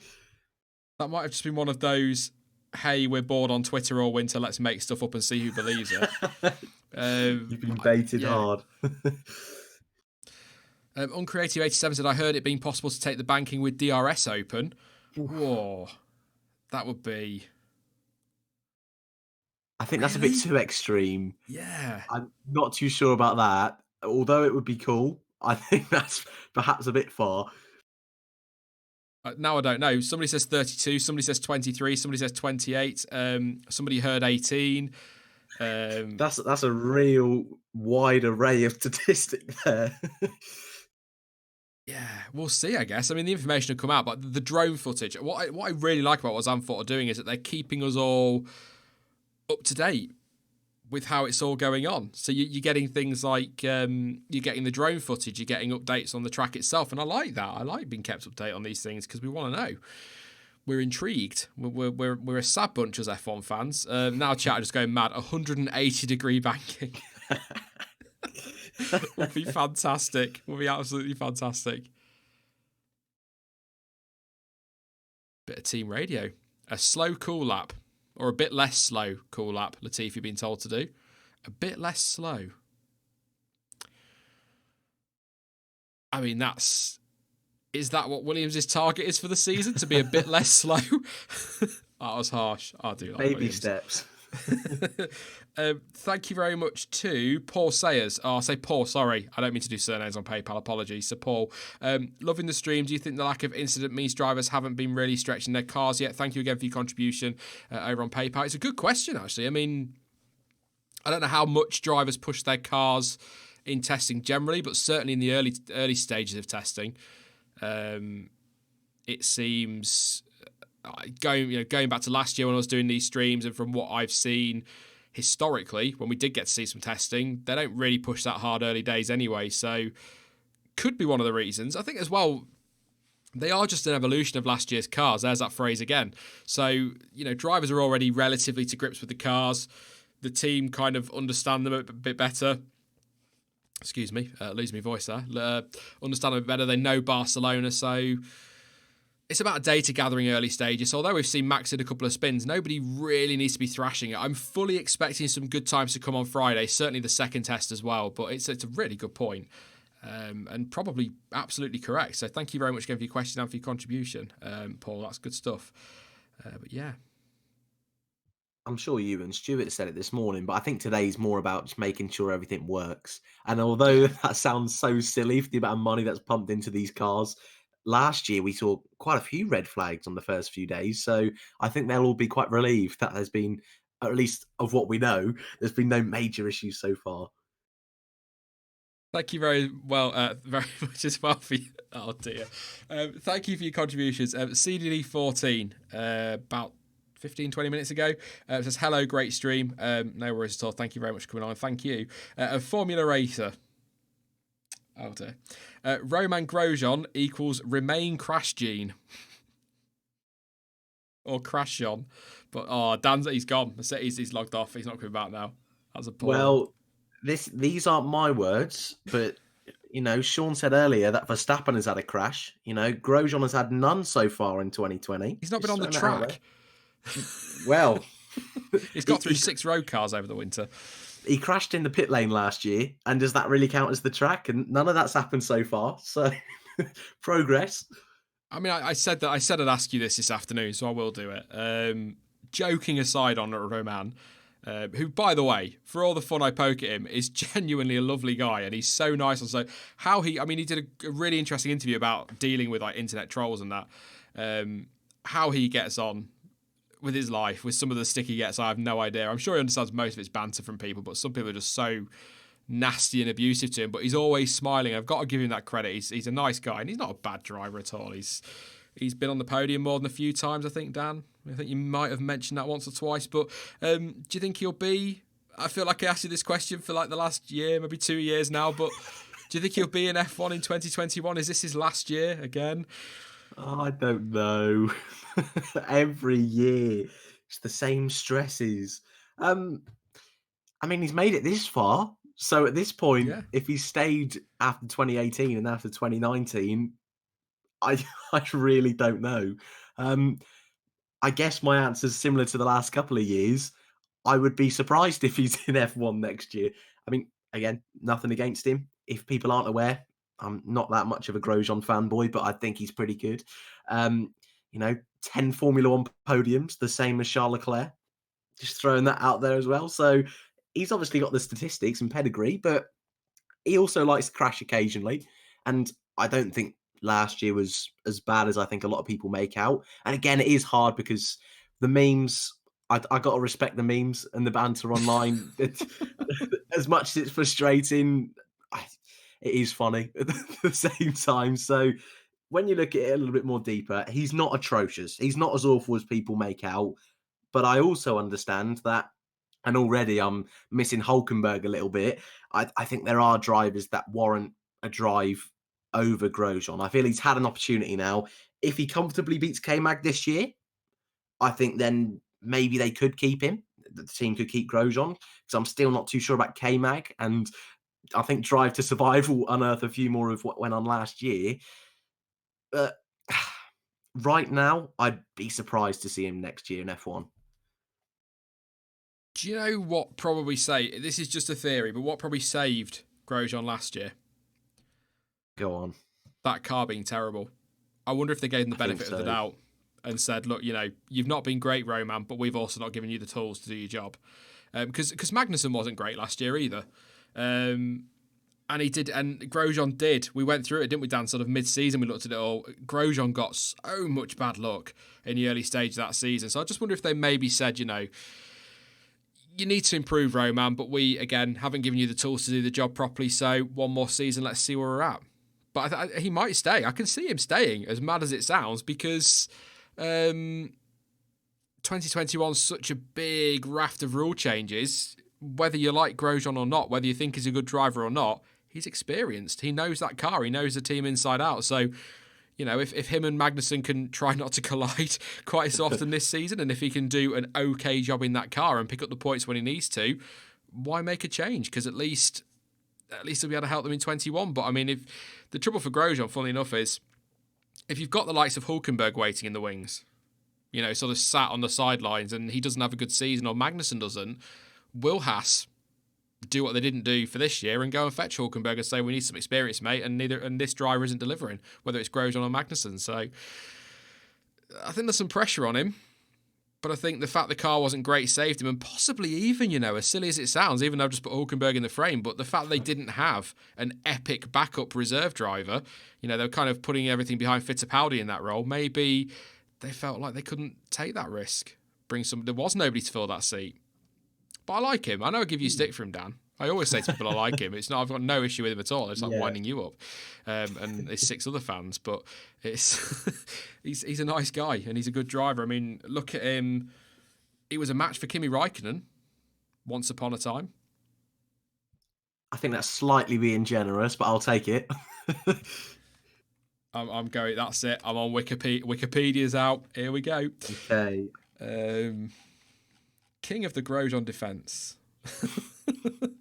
Well, I will just say while you're looking that up, I wonder what kind of effect K-Mag had on Grosjean staying as well, because there was that patch right in the middle of the season where K-Mag crashed in qualifying in Canada, and then in Austria qualified 5th, but then the car, obviously, as it was for most of the season, wasn't great. And can you remember he came out with all those public statements how the team were doing so awful, and he got quite a big ribbon for it and was, I suppose, branded as being quite disrespectful to the team. So I wonder if, because I think 2018 and probably for the beginning of 2019, he was probably their main man. I wonder if that relationship kind of fractured a little bit and they went back to Grosjean. I don't really know. I'm surprised to see him in here this year, but I hope your statistics that you're just looking at backs him up a bit more. Yeah, I thought so. Look, what I meant by a match for is I always go back. Look at me defending it already. I've not even said it. But I always go back to India. It's a race I always go back to when Roman was all over Kimi Räikkönen and Kimi wasn't moving, and then the engineer came over and told Kimi to move his fucking arse, basically.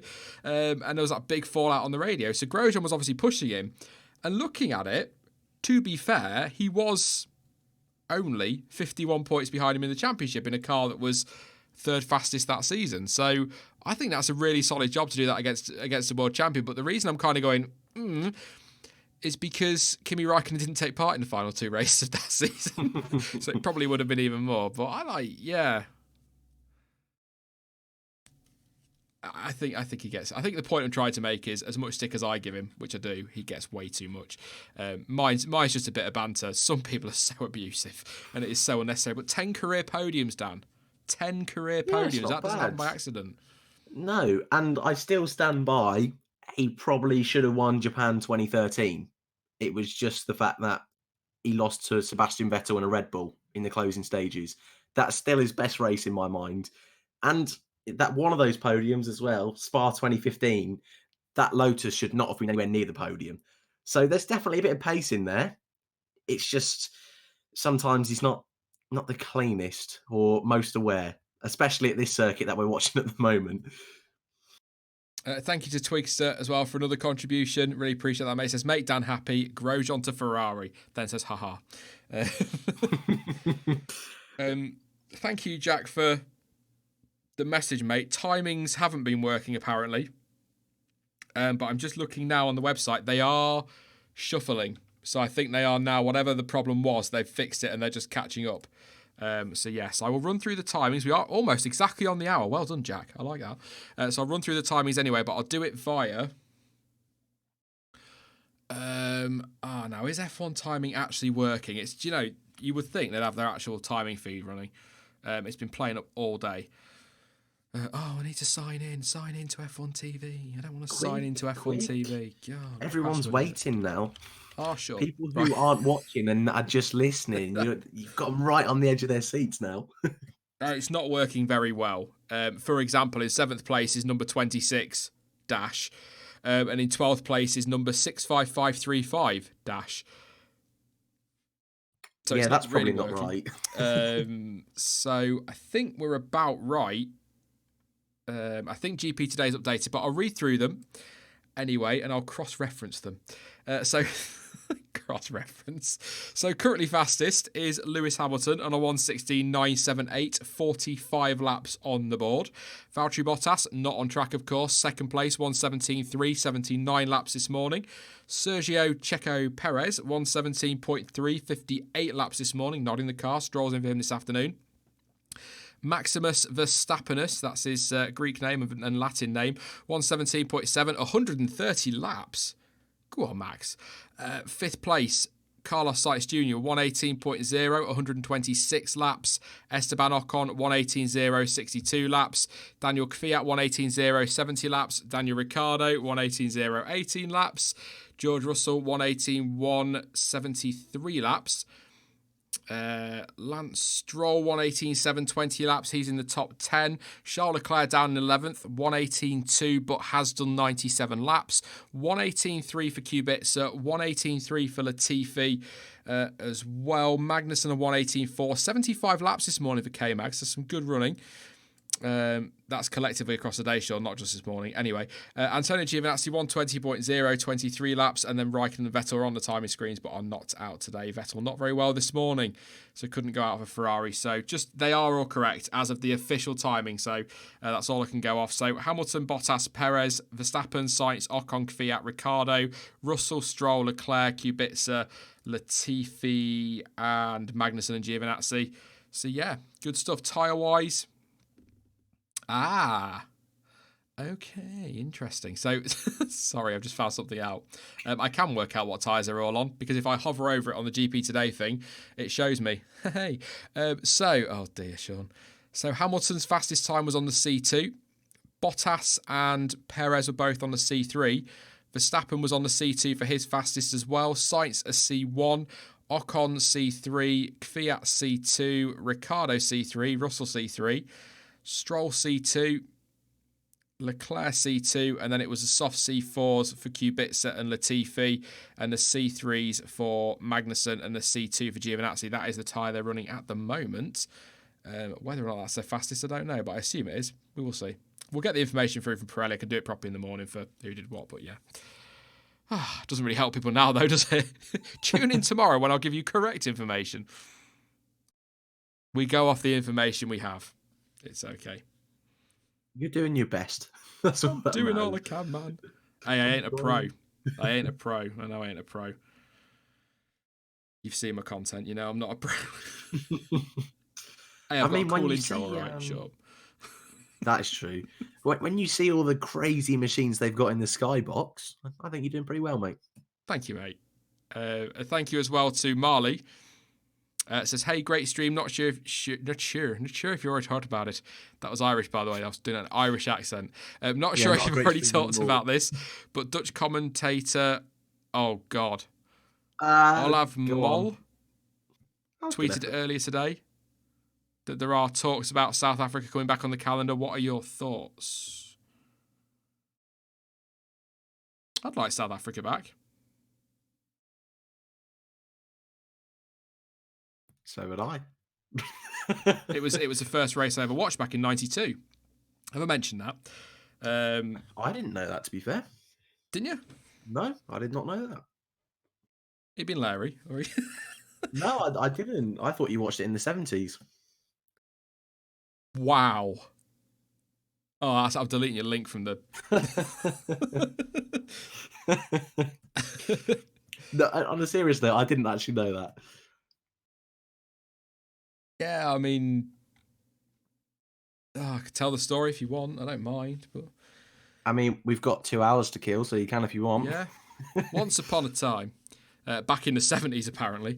Back in the day. It was my granddad. Got me into Formula One many moons ago, 1992. Used to go fishing with him on his boat. Nowhere special, not like on a yacht or anything, just a canal boat. Used to go fishing with him.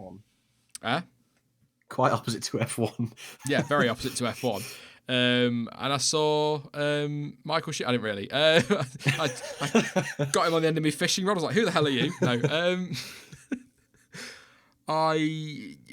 He was a big F1 fan. My dad's dad, that's important. There genuinely it is. My dad's dad, and he sat me down one Sunday when we were on the boat, and it was just on a little portable black and white TV. I mean, nothing to you, Dan, because, we didn't have technology, in the Stone Age. Yes, But it's just on a little portable TV, black and white one. And we sat down and watched South African Grand Prix, and I was hooked from pretty much day one. And then my grandma, my mum's mum, told you it was important, my mum's mum, was a huge Michael Schumacher fan, and she just kept me into it as well. So Formula One was just was like a religion to me every Sunday. I have never, ever missed a Formula One race. Ever. Ever. Okay. I've not seen them all live, of course, because, you have a life, you go away, but I always at least recorded them, and that was in the days, Dan. I feel like such an old man. That was in the days when you had to set up your video recorder, your VCR recording thing, whatever it's called. That thing, yeah. And that's when, back in the old days when you had to go through with your remote and you had to put a code in that was in the TV guide to schedule a record. TV guide is that paper thing you get. Like a magazine. A magazine is like, oh, forget it. You're not that young, Dan. Come on. No, I remember VHS, if that helps you out. That makes you feel a little bit younger. I found some in my dad's attic. But yeah, so I've always watched every F1 race since I started watching '92, either live or a day or two or three later on video that I recorded. Fair play. Just Cal says, why is F1 TV so broken? Is it broken again? It's F1 TV, it's rubbish. It was playing up this morning. A lot of people had trouble logging into it this morning. Can you watch testing on it? Out of curiosity. Yeah, testing's live on F1 TV and on Sky Sports F1. What, in the UK it's available as well on F1 TV? You're not watching it? Yeah, but I feel like a bit of a dummy now because I bought a month of Now TV so I could watch it. But I feel like I just got. You can't watch F1 TV in the UK. Okay, that makes me feel only a bit Sky better Sports then. F1. Okay, cool. I was gonna laugh so hard if it turned out you've been sat here for an hour and 10 minutes not realising I'm actually watching it. It's on TV. Well, I did have to check because last year I know it's the afternoon now, but last year it was only on in the afternoon. So I'm glad at least we've got full testing this year.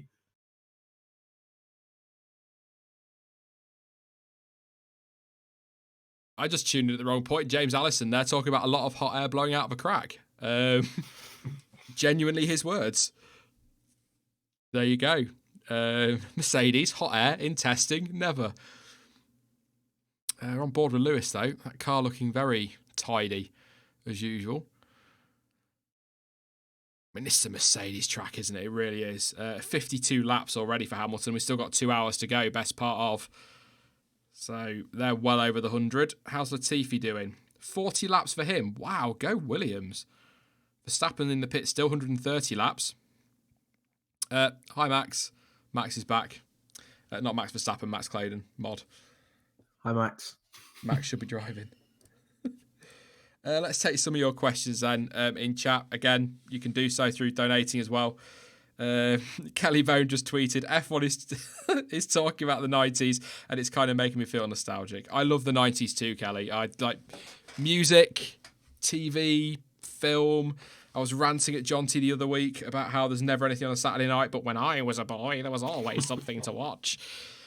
Yeah, I miss the 90s. It was a good decade. I agree. Now isn't great. I mean, it's not really, but yeah.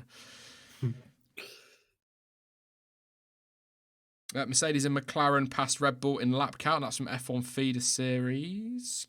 Good spot. Yes. Yeah, 132 for Sainz. Go Sainz. Definitely. Will the Chinese Grand Prix go ahead at a later date? Right now, we're left with 2 summer breaks. That's from Atish. I think we've kind of covered China quite a bit, but I doubt it. I can't see how they can. Who have Manchester United got in the UEFA Champions League this year? Oh, wait. Sod off, Max. Get out. I can't remember who you support. I recognised your name on a stream one day because you've been on the United stand trolling them. So I assumed you were a United fan, but obviously not. You're probably a Chelsea fan or something, aren't you? Like, you lost 2-0, whatever. I wouldn't call April a summer break. That's a fair point. That's from New Day 093. Sean is not like 64 at all. Rolexy. Rude. And EOCS says, how old stroke young are you, lads? I couldn't tell you how old Dan is. I could guess. Go on. 21? Wrong. Oh, he's 15 anyway. Yeah. No, you're right. 21. Yeah. 21 and 1 week to the day. I am 19. Thought so. And you've lost your hair already. 19 plus nearly 15 years or something like that. 33 for another month. I am 33. It's quite young-ish. It's not. Do you know, I dreaded turning 30. I genuinely did. And then I did it, and I was like, it's all right. It could be worse. At least I'm not 40. God. That'll never happen.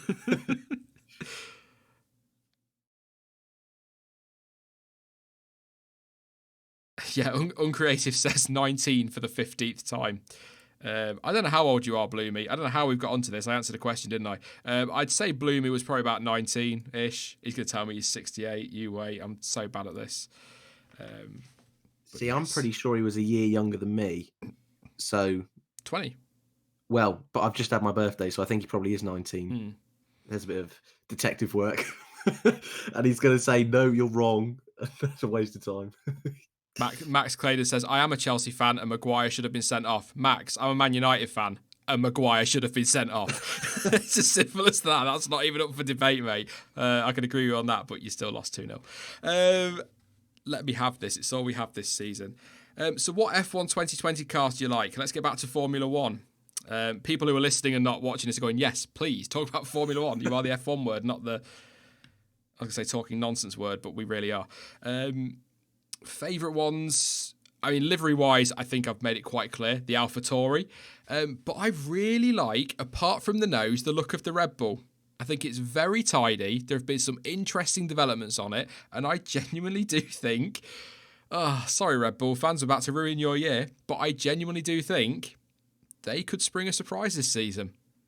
I genuinely do. And I don't know why.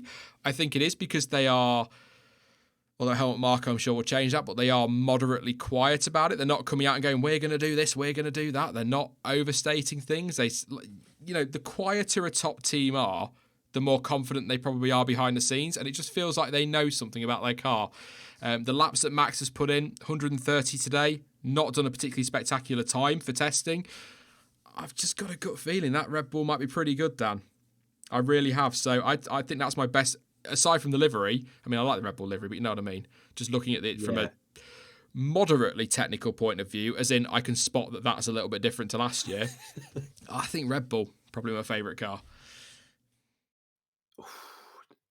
The nose for me is too big of It's a put off. horrible. So I can't say Red Bull. You know what? I'm gonna just disappoint another fan group now. I'm gonna say Ferrari. I have a good feeling about Ferrari this year. To be honest, I have a good feeling about all the top three teams. I really do think it's anyone's game this year. And you probably will show up to Melbourne and I'll be proved wrong straight away. But all three of them, like you just said there, all three of them seem to be quite quiet. I'm not seeing much fighting talk just yet. It's only day one at the moment and probably at the end of testing, although we can't read into it, probably plenty of them will be making quite a bit of noise. But you know what? I was disappointed with the livery from Ferrari when it came out matte again. I was looking forward to a classic metallic scarlet red. I thought that would look quite cheeky on this spec of a car. So it was matte. I thought, oh, not again. But I think it's better this year. I think like pretty It's much not all of orange. yeah, exactly. It's not orange. And all of the launches, you spoke about it several times today, and I'm sure you have this morning. And the lighting was so bad in 95% of those launches. And it was so hard to see what the car looked like. But out on track, it's not much of a difference, but it's just slightly deeper. And I quite like it. So yeah, I just and again, I'm not very technical, but of what I have seen, people were saying it's more compact, which I guess is a good thing. So yeah, I'll go Ferrari, but of course, you know, the best looking in livery is the Haas by a country mile. Hamilton are doing a few Hamilton doing a few burnout style things in the pit lane there. I don't want to say burn. I mean they are burnouts, but yeah.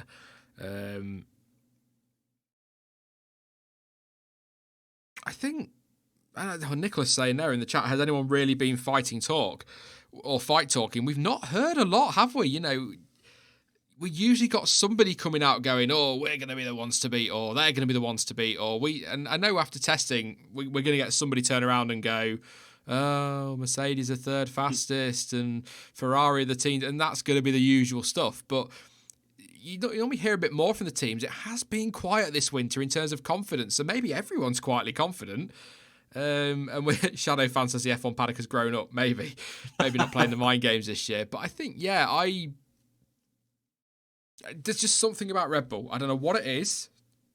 You know, I'm sorry to be vague, but something is just about them. The way they're approaching this season, the way the car looks, the way Verstappen is, just things feel like they're in the right place for them. And Honda, you would assume Red Bull have put whatever problems they had in the early stage of last year with their car behind them. Bearing in mind, in the early stage of last year with their car, they still got some podiums and were consistently finishing inside the top four with Max. So whatever the problems were, they weren't that bloody bad, were they? So if they've sorted them out, you would assume they're going to be stronger coming into this season.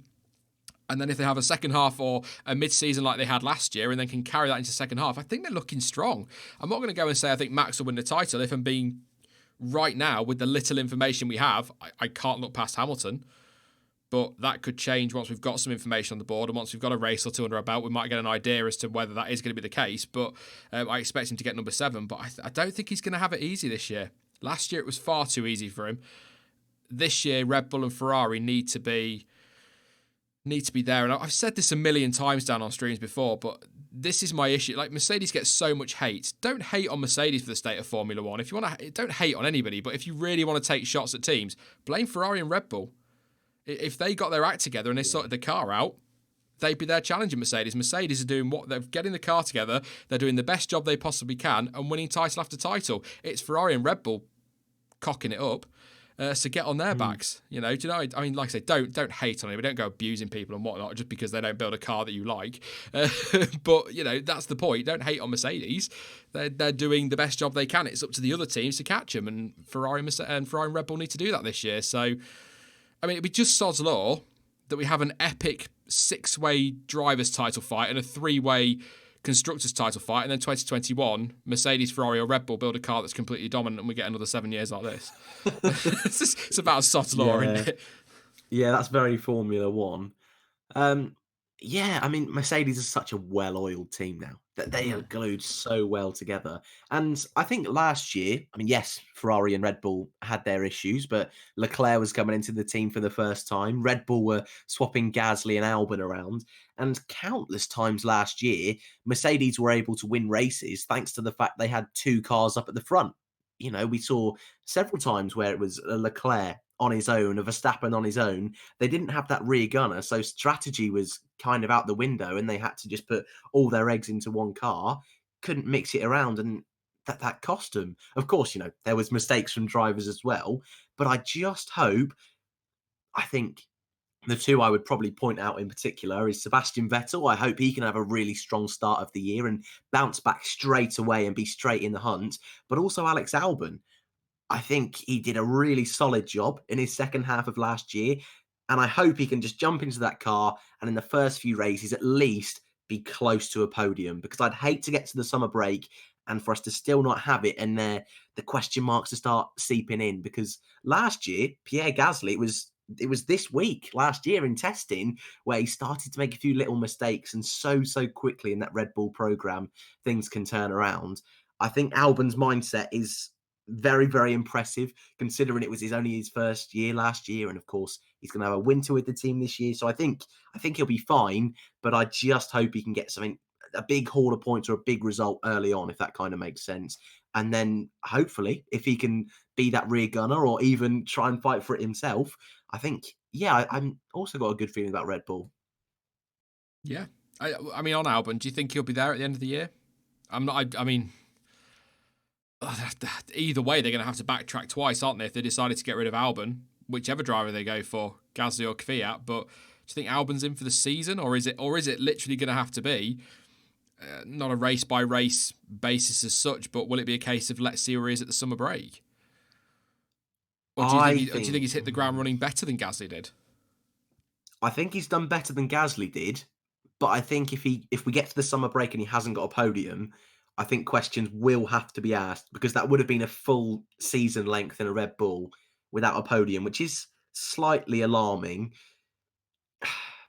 And if Gasly continues to form he had at the end of last year, and Kvyat, if he's starts the season well, it's such a difficult one, because I think they've got three really solid drivers there that can't quite on the level of Max Verstappen, but definitely deserve to be in F1. So it's difficult, but I think Albon's got the edge for me at the moment. I mean, I feel bad asking that at testing, but you kind of. That's just who Red Bull are, isn't it? Exactly. You can't. You have to ask the question, because we know Verstappen will be. Read something, actually, sticking with Red Bull. We're on a Red Bull chat. Why not? I read something on Verstappen. Apparently, again, there is a clause in his contract that if they're not top three by summer break, he's a free agent. Now, something would have to go catastrophically wrong with that car not to be a top three. So I think it's one of those clauses that Red Bull put in because they can be confident that they're going to do that. But it's just an interesting one that he signed up long term on this massive new deal, but actually the deal was only an extension and the clause is still there for him to walk away. And I think it's kind of like, we're doing launch videos, Dan, and we're going, take this with a pinch of salt because they're going to look different at testing. It's kind of like that in a way with driver contracts these days, because, or probably always has been, but sort of it's more well documented now that just because a driver signs up for 5 years, that contract ain't really worth the paper it's written on. If there's a get out clause in it, then that's it. It's all right. Verstappen could go, I'm going to spend the next 20 years at Red Bull, but if we're not world champions by the end of 2021, I'm walking. Yeah. So I think we get excited by these contracts, but actually they don't really mean an awful lot. If a driver wants to go, a driver will go, contract or not. I mean, it's like when Rosberg retired in 2016. Yeah. He wasn't supposed to do that. Yeah, and Bottas had got a deal at Williams, so they don't really mean a fat lot, and money talks, which, I mean, is nice for us because it keeps things entertaining, but it does kind of bring into question what's the point in a contract in the first place, other than just to set a wage kind of thing.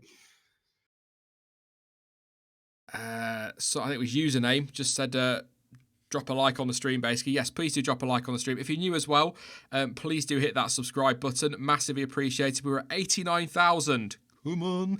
And 32. We are under 11k away from that big 100k. So please do consider subscribing if you're new. I'm live all day today, tomorrow, Friday, and again Wednesday, Thursday, Friday next week. Not sure about videos. I haven't decided yet, Dan, to be honest. But yeah, please do subscribe and hit that like button. Don't forget as well, live timing provided. It's all over the screen, but I'll say it again, gptoday.net. Thank you to those guys. And if you would like to contribute towards helping me sort out this bloody setup I've got, I'm getting there. We got the PC sorted last year. If we can get the mic set up this year, I'll try and get a face cam sorted for the summer. So if you feel like contributing to that, links below. Super chat, 30% goes to Google though. So if you would prefer, you can donate through PayPal. Links in the description, information in the description. Massively appreciated, but nobody is under any obligation. I'm not going to start locking these behind a paywall. I'm not going to Bernie Eccleston you, don't worry. Although it's an idea. No. I can see the appeal. No, I'm joking. I really am. So yes, thank you very much, everyone, for your support today. Been awesome. Looking forward to the rest of this, Dan. But yeah, not sure what I'm doing about videos. For anybody that's maybe tuning in and prefers the videos to live streams, I probably ought to do something to start of next week, because it's only 3 days of testing this year, so it's 4 days, but at the same time, it is 42 hours worth of content. So, yeah, we'll see. I'm not committing to anything except doing these 6 days of testing. So if you get another video, it's a bonus. There you go. What's the gap between next Friday and the first race of the season? It's not 2 long, weeks. is it? 2? Is that it? Are we 2 4 weeks, weeks away? Back-to-back 3 weeks races away? as well. I'm not prepared. I'm not ready. I think it's 2 weeks. Let me double check, Dan. So Yeah, I it better actually not think be you'll find more. it's 6 months. Yeah. 15th of March, yes, it'll be 2 weeks after next Friday, and then the following week is Bahrain. So 2 weeks to Australia. Well, it is. It's 4 weeks on Friday, isn't it? Yeah. Wow. To Bahrain. Wow. And then we get Vietnam. Then it's a 4-week break, like Jamal's just pointed out in chat then. Be like the old days, Dan. Oh, back to the old days again, when you used to get the first race of the season and you'd have 6 weeks to the second one. That used to be hell. Yeah, it reminds me of Formula E. Or Formula E. It's like our first race in December 2019 for season 6, and then we'll have the next one a month later, and then we'll have another one a month later. You're like, oh, come on. How are you supposed to get into this if you're not going to put racing out regularly, consistently? Yeah, and then the next one's 2 weeks, and then the next one's 2 months. It's all over the shop. I won't talk too much about Formula E, because then people start asking questions. No. Long story. Let's not get into that one. But yes. F1 Feeder Series Day 1, and we're already talking about singing contests. Are you guys chatting about the X Factor or something? Or I think I saw Eurovision earlier, which is class. Moonsault Gaming says, talk about Williams. I just joined. What have they done? 18-1 for Russell, 73 laps this morning. Latifi, 50 laps, 118.3. So Williams putting in the laps today. We've kind of talked about them a lot, to be honest, today, so I'll keep something brief. Looking much better than last year. I think we all completely agree with that one. They can't be any worse. Like, literally nobody could disagree with that. Like, nobody could disagree with. It's one of those rare moments, Dan, where I make a statement and nobody realistically can argue it, because they are better than they were a year ago, because they weren't even at testing. So they're smashing it. Livery looks great on track. Russell put in some good laps this morning. Really impressed with Williams so far. But we'll try and tone down on it, because, yeah. I don't want to get too excited about Williams, and then it turns out they rock up to Australia 27 seconds off the pace and don't even make the 107% rule, which would be absolutely terrible. Somebody asked me about the Masked Singer a minute ago, and I was going to boast at the fact that I got 5 right, including all 3 of the finalists, by the way. I don't have a life, Dan. Leave me alone. Yeah, I am just shaking my head. I can't. You watch Love Island. Shut up. Fair play. You got me there. That is probably the most embarrassing moment I've ever had on any of your streams. Oh yeah, sorry, that wasn't common knowledge. Don't worry, I used to watch Big Brother religiously, so there you go. You got me. I'm off. Oh, Steckleton. Right, first of all, you're right, but I kind of hate you for being right. Says, I disagree on the Williams thing. Their tyre wear was way better than, was way less than last year. Way, way less. Yes. So I suppose technically Williams, in terms of tyre wear, were better because they weren't on track. Don't get Larry. All right, I'm not. I went full Paddy McGuinness there. I do apologise. No, stop it. It's better than your impression of the F1 debate show, that's for sure. Cool work. Saving that for next Thursday. I'm saving that for next Thursday, mate. I'm going full on Geordie, even though they're not Geordies, and I don't care. I'm working on it. But to be fair, most of the things I can say in a Geordie accent are swear words, so I can't really. Yeah. Anyway, Greg Dunbar says, "What's your current team standing prediction?" I'm going to do that after testing. I know Dan did his in like November or something for the season, but I need some information. Otherwise, I'm just guessing. But I think bold prediction. Okay, I think Mercedes and Hamilton go in as favourites. I know, just give you a minute to let that sink in. But I think Red Bull are going to be in this fight, and I wouldn't be surprised if Ferrari do. So I think it'll be close, but I still expect Mercedes to take. I think Bottas's consistency will make up for anything that Albon struggles with. So I think they're probably still going to get the constructors. I think Hamilton will probably take the drivers as well, just because he's, Germany aside last year and running into Albon, he doesn't make a lot of mistakes, does he, Dan? So it's really difficult to see it going any other way. You might disagree. And I think McLaren will end up fourth again. But that midfield, I can't call it. Somebody asked me the other day, I'll tell you what it was, Dan. You'll know exactly what it was. It was that thing that Stuart sent us, ready for Saturday's recording. Yes. Like, who's going to finish fourth? And my genuine reaction was, yeah, exactly. Names all in a of hat. Them? Is that an answer? You put your names in a hat and draw them out. It could be that close. I said it this morning. You've got Racing Point are going for fourth. Big ask. Renault are going for fourth. McLaren are going for fourth. AlphaTauri want to go top five. So that's fourth and fifth place, and four teams reckon they've got a shot at it. So if they don't know, how could you? I think it was tight last year. It's going to be insanely close this year. So I'll go McLaren, but a spoiler alert for Saturday. But I can't see. It's so close to call. Behind that, I mean, it was kind of like that last year. I put Haas down in 8th place and got a load of stick for it. And it's like, somebody's got to go in 8th place. I've got to put these teams somewhere. It was just so... what do you reckon, Dan? That midfield?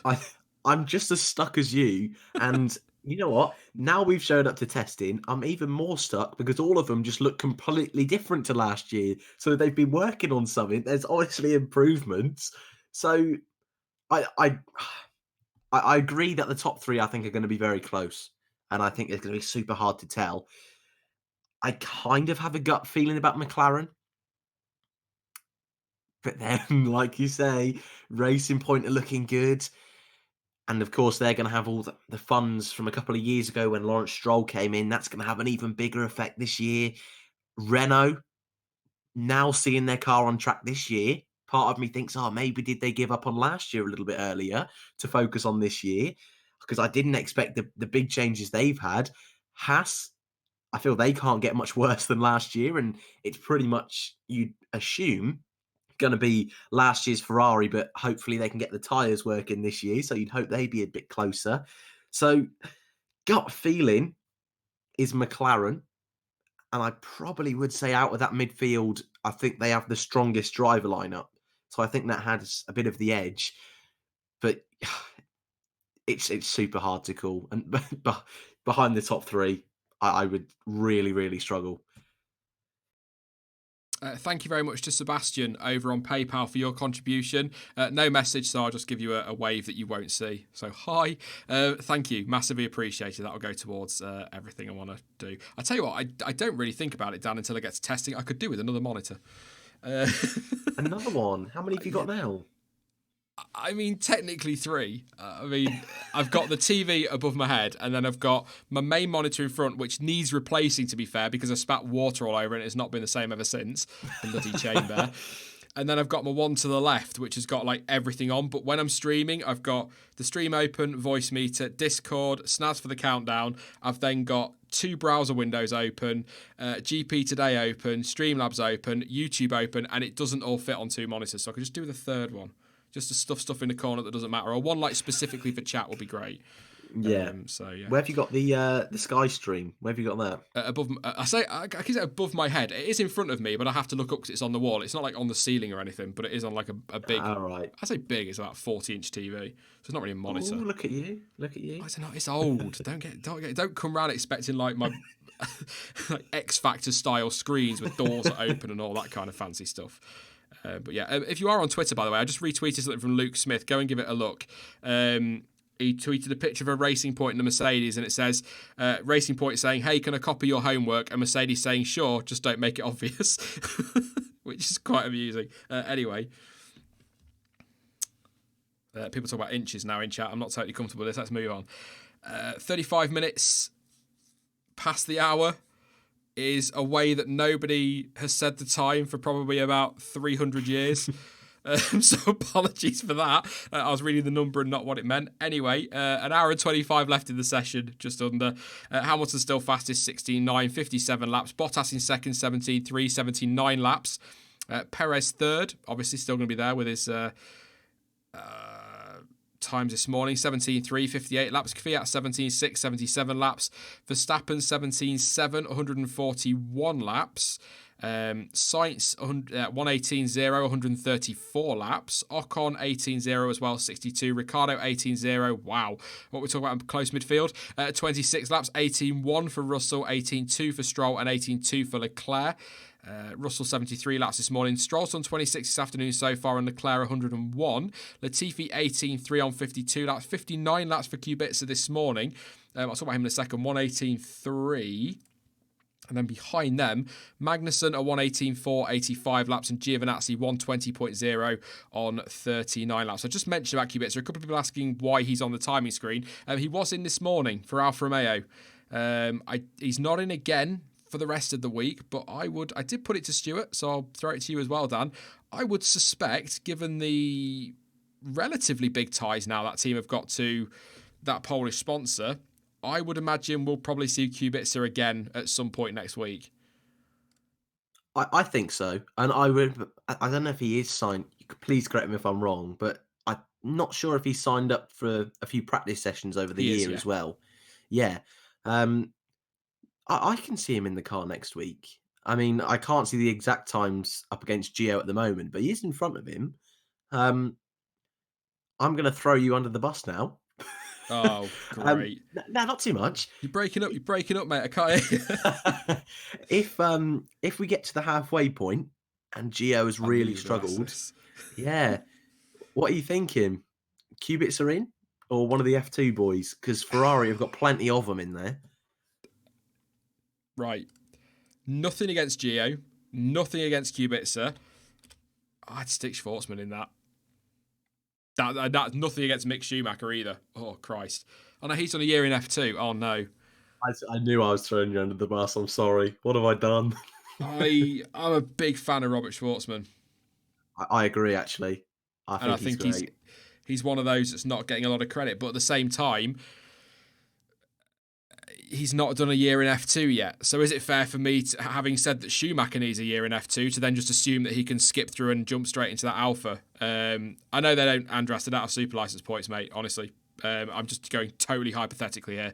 There's a lot of drivers that should be in F1 that shouldn't be in F1 that have got super license points, and a lot of young talent that probably would be doing better in F1 who haven't got the super license points. But yeah, I think Schwartzman's going to be, again, like F1 Feeder Series, they're a bit of a surprise. He's a bit underrated. But I think the problem with Schumacher is the name. We've said this before. I think if he was Mick Smith, I think. Please let me make the point. I think people would just be like, yeah, he's all right. But because it's Schumacher, everyone's like, oh, he's amazing. He's going to be this next big thing, and and he might be. But I think. Does that actually, do you know, that's a good point. Does that benefit? I will answer the question, I swear. Just let me keep thinking. I'll keep filling. But do you know that benefits the likes of Schwartzman? That all the focus is on Mick Schumacher. They can just get on with it and get on with their job and kind of without that pressure that comes with that name. Because everyone's focusing on Mick, so they keep doing their job. I reckon you're onto something there, especially because at the moment, I think from a casual fan's perspective, Schumacher is the golden boy in that Ferrari Junior Academy. But I think, like you, I think I don't want to say the real star of the future, but I think definitely Schwartzman is the one that I really see world championship potential in. I know he's only young and I know he's not done Formula 2 yet, but he's the one out of that whole academy that I think has the highest prospects. So I think, yeah, pressure's off a little bit from that aspect. I mean, Callum Ilott last year, he's a Ferrari junior that I didn't see a hell of a lot of media attention on him. And if Schumacher wasn't there, perhaps he would have had a bit more because he's a Ferrari junior, if that kind of makes sense. So yeah, I think you're probably right there, buddy. I mean, don't quote me on it. 'Cause I might be wrong. I might be thinking that somebody else has said it, but I think what on earth has happened there? Why have we got Verstappen in stream randomly? That's bizarre. I was trying to do something else. Hi, Max. Anyway, I think it was Hazel that said that on the F2 side of his F1 feeder series might have an idea on this as well, that in F2 press conferences, like, there'd be nobody there really. There'd be a few press there, not really interested. But as soon as Schumacher was there was this huge media circus. And that kind of highlights for me the pressure he must be under with that name. But it also feels a little bit unfair to those other guys and girls in F2 and F3 and whatnot that are doing really, really good jobs. They're not getting the recognition they deserve or the time in front of the camera that they deserve because everybody's just so focused on Mick Schumacher, which, again, it's hard not to understand that. I totally understand why that is. But it's unfair on him, that amount of pressure, and it's unfair that others are getting ignored because of it. And the F1 feeder series made a really good point as well, is that Schumacher seems to always do better in his second year, Yeah. which kind of, I feel bad for him because he didn't do awful last year, but some people are already writing him off. Like he says, he's already under so much pressure. So I think he'll be good this year. I definitely think he's one of those drivers I put in the mix to be at least in the hunt for the title. So I just think that Red Bull Young Driver Academy is really well stocked at the moment, especially when you compare it to the likes of Red Bull, which I think's, although they've got some good drivers in F1, I think a little bit lower, it's not quite as strong. So Ferrari, that's a great position to be in. But yeah, I think Schumacher, the pressure must be so intense. And to even do as good a job as he did last year, although it wasn't stellar, I think it's quite respectable. I think he did all right. Again, I think the expectation that comes with that name as well as the pressure is an issue. Chat wasn't moving then. And I got nervous. I thought we were down, Dan. I was going to start swearing, but it's fine. Yeah, no swearing at F1 this year, Sean. I got in so much trouble last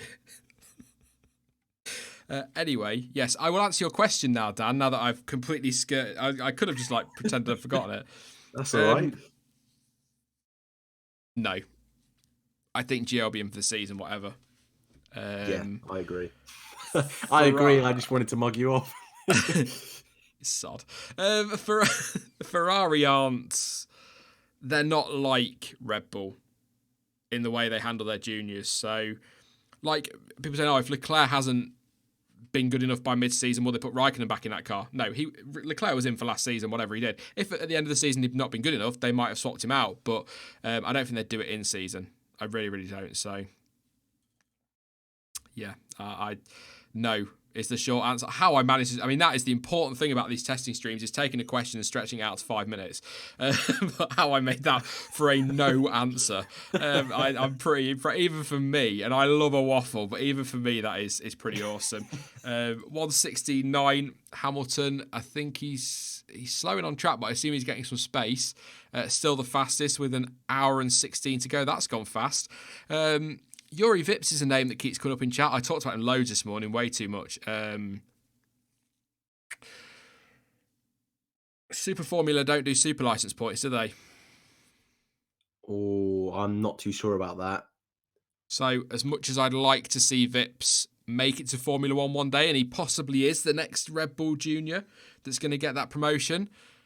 He's not in the right place this year. And Super Formula, I don't know, like, I've got F1 feeder series in chat. They do super license points today. There you go. I was going to say, I got F1 feeder series in chat, and one of the F1 Fanatics boys are in there. If that's Mark, I'm in trouble, because they know so much about feeder series, and I don't know a lot at all. I just enjoy watching like F2 and F3, but Super Formula, from what I've seen, is so competitive.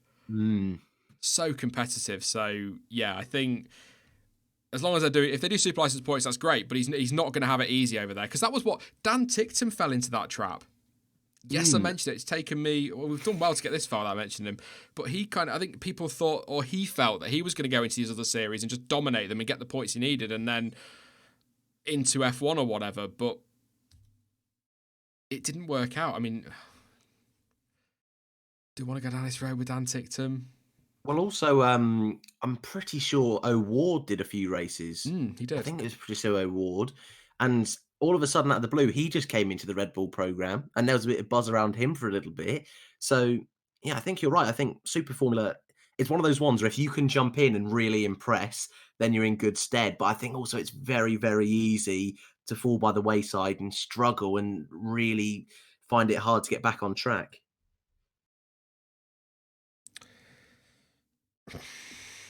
Yeah, I'm wondering if I wanted to say what I say on Tickton, but I'm not going to. Super Formula, as F1 Fanatics just said that Van Dorn struggled in Super Formula. Fourth isn't bad overall. He did all right, but to be fair to Stoff, I mean, he won like everything else. So, you know. Yeah. End of. You know what? I forgot Dan Tickton was going to be in F2 this year. You got me Dan thinking Tickton's now. got a seat at Williams. I know. Reserving it. F2 is going to be good this year. Good feeling. It's a good field again. To be honest, in F2. I mean, I think things got mixed up last year. I said that I kept saying that F2 last year was not as strong a field as the previous year. That didn't mean it was a weak field. It just meant that you lost George Russell, Lando Norris, and Alex Albon, among others who decided to leave, like Artem Markelov, for example. So you lost these really good drivers. So although it wasn't a weak field last year by any stretch, it wasn't as strong as the year before. But I think this year's field feels, from what we've seen so far, stronger than last year. And of course, part of that is that last year's drivers are going to be more experienced and better, in theory. And then you've got these other youngsters coming through from F3 who did a great job. I mean, again, Schwartzman, superb last year. And Markelov coming back. Yeah. So there you go. There's that as well. A couple in chat asking me to update the timing. It's automatic. It does what it does. That is in line with the official one at the moment. I'll just double check it just to make sure, guys, but I'm pretty sure that is. It is all automatic. That's all down to GP today. I just put it in the stream. I have no control over it. So I will say, not to criticise at all for a second, but it is more reliable than the ones we used to use for watch-alongs from Planet F1, so that's good. I'd knock on wood. Nothing against Planet F1. Their system's a lot newer, so they're still ironing it out, but this is definitely more reliable, so it's, yeah. Have I gone robot? Really? Not from my end, No. but it might have on chat or in the stream. Not too sure. It sometimes does. This is why I need to get the mic sorted, so, yeah. But at £91.51, thank you very much for your contributions today, actually, just on that one. So, 80, I mean, that target of 500, I don't think that's going to be. I don't think we'll do that, but it's just there. That's what would let me get the setup. So, yeah. So, thank you very much for all of that. I'm going to say it now in case I forget at the end. So, Jack Aitken, he's in F2 again. He's with Campos, isn't he, this coming year? I believe so, yeah. I keep saying things and they're looking for that little yellow F1 feeder series thing, like, please tell me. Yes. Yeah, I'm scared as well to agree on something and to be called out on it. Should have got him in a stream, shouldn't I? Like, come and talk about F1 feeder series with us.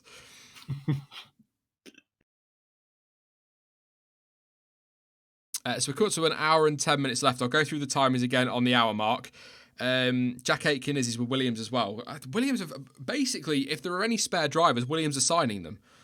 Yeah, they're It sorted. feels like it, doesn't it? They've got Latifi and Russell this year. Then they've got Ticktum, Chadwick, Aitken, Barrichello, Webber, Maldonado, Prost. Just pretty much everybody, really. But yeah. I was looking through Twitter. It's got a bit quiet over there. So any questions in chat, feel free to pop them in. Don't forget to use a hashtag over on Twitter, hashtag F1W testing if you've got any questions. Adam did say about 21 minutes ago, apparently, really wish Alex Jakes was a permanent F1 commentator. Agree. Think he's brilliant. I thought Crofty was much better last year, to be honest. But yeah, what do you think about the font on the Ferrari, by the way, as well, Dan? I think you might have touched on it with the numbers, because the WTF1 folk do not like it at all. I don't like it either. I'm not a fan. I didn't like last year's either. Or was it a couple of years ago? They had it in a box. It was a black number in a white box, and that looks so bizarre. And it's better than that, but I think they could do a better job than what we've got. And I like the fact it's like a historic kind of vibe to it. Don't know what car they used, but it was an old one, olden days. But yeah, I think they could do a better job. That's the only part of the livery I'm not a fan of. It looks too. Looks too Comic Sans. It's not Comic Sans. It looks too, like last year at least had the sort of italic look to it. It just looks almost too straight, as stupid as it sounds. And there's nothing to it, but yeah, it's all right. It's a font in it, really. It'll look great if it's going quick. Watching Max Verstappen on board, is he going to be off again? He is in the gravel, but he's kept it going, and he got a couple of wheels in there, a bit wide through 7 and 8. Well, depending on how you want to name your corners, but that's what I call them. But yeah, he's been off. That's 3 times now, Verstappen at least. Helmut Marko in there. Is he going to decide to drop him? I'm joking. But yeah, a few little mistakes from Max today. So he's pushing. That seems to be for sure. But again, still no red flag. That is not a challenge, Max. But if you watch on TV, Dan, I don't know if you've noticed, if you watch when the DRS is open on the Red Bull, it doesn't half move. Big flapping around that top flap does. Just watching it now, yeah. I hadn't noticed that until you pointed it out. But yeah, that's a bit extreme. 17.7, so 22.1, 29.1 and 26.5 of Verstappen's sector times. That's on the C2 tyre, his best lap of 17.787, which is the time that's on the board as well. 143 laps, about to come through and complete that one. So it's been a busy old day for Max. Busy old day again for Mercedes, but they're so quiet. Mercedes is so quiet. 79 laps for Bottas, 64 for Hamilton. We're not seeing an awful lot of them. And we're not really hearing much from them, but that's kind of Mercedes at the moment, isn't it? I'm just trying to look at who's doing good laps. Fiat as well, 90. 137 for Sainz. We've only got Hamilton and Verstappen and Leclerc out on track at the moment, from what I can tell. And Gio and Ricciardo's out there as well. It's just not updated on there. But yeah, it's good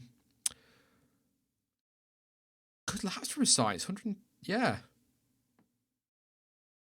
Interesting. Nightwolf Gaming, is C2 softer than C3?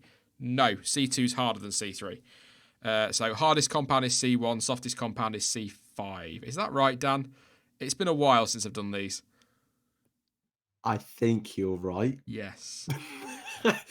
I believe you're right. Yeah, I just go off the yellow, white, and red because I'm silly like that. I'll tell you what tyres everyone's on at the moment. Hamilton's on the C2. Verstappen he's still out there on the C3. There's a delay on the TV because he was in the pits on the timing before. Anyway, it doesn't matter. Fiat on the C2. Sainz on the C1. Ocon C3 doesn't matter because he's not out there at the moment. C2 for Ricciardo. Leclerc's out there on the C3 as well. And Giovinazzi on the C2. There you go.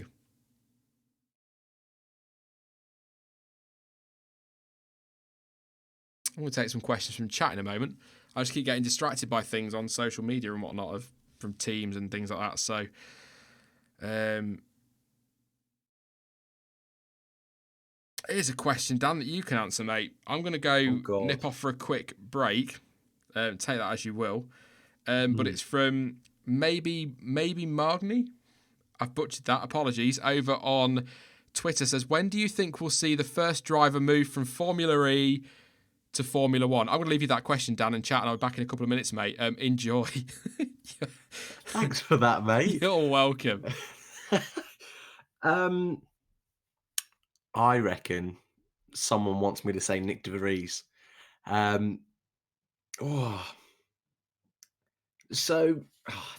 Throw me under the bus here. How's he done this? Very cheeky. Right. Obviously, my initial thoughts are Formula One, right?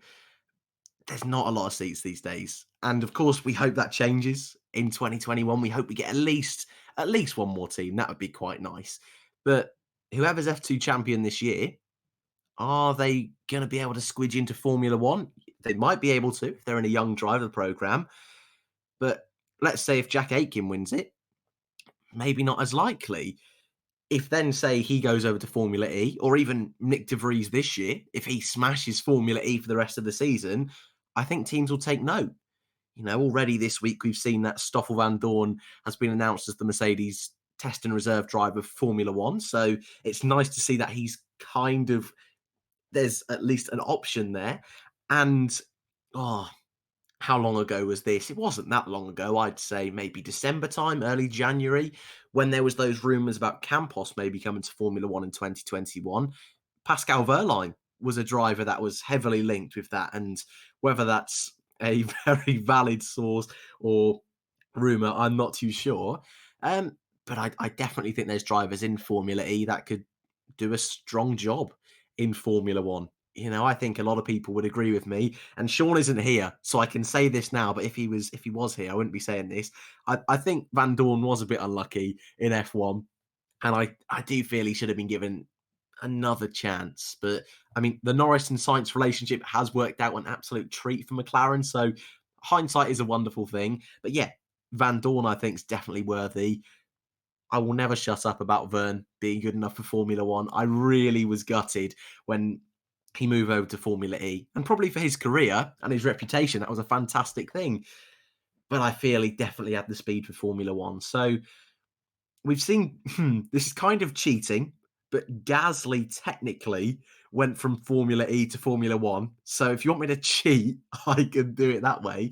But apart from that, I think if a driver was to leave in the summer this year, I think Hulkenberg's you go to. I think he's a very quick fix for a team, a very sensible driver, very safe driver.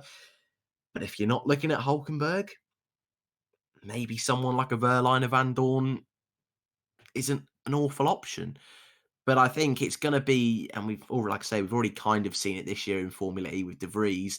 I think as talent builds up in those lower categories, Formula 2, Formula 3, can't wiggle its way into Formula 1, they'll spill over to Formula E, and then the absolute diamonds that are crafted in Formula E, I think there will be a temptation to come back to Formula 1, especially at the moment while Formula E is still growing and still is nowhere near on the level of F1.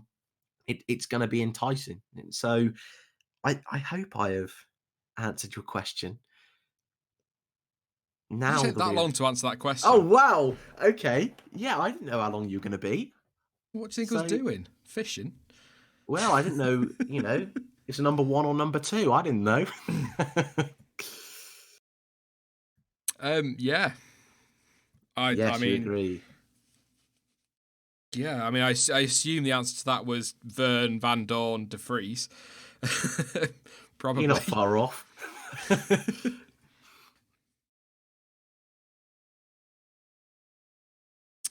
Apparently, just somebody pointed out on Twitter, Niels, that they're showing the Suzuka map when they do the sector times on TV. That's good. So I'll keep an eye on that one. That's great. I have seen F1. Well, I've seen the Verstappen come up in the top right-hand corner, but it has a 6 in front of it. So it's number 33, 6 Verstappen, which is a bit of an odd one. I keep seeing that one pop up.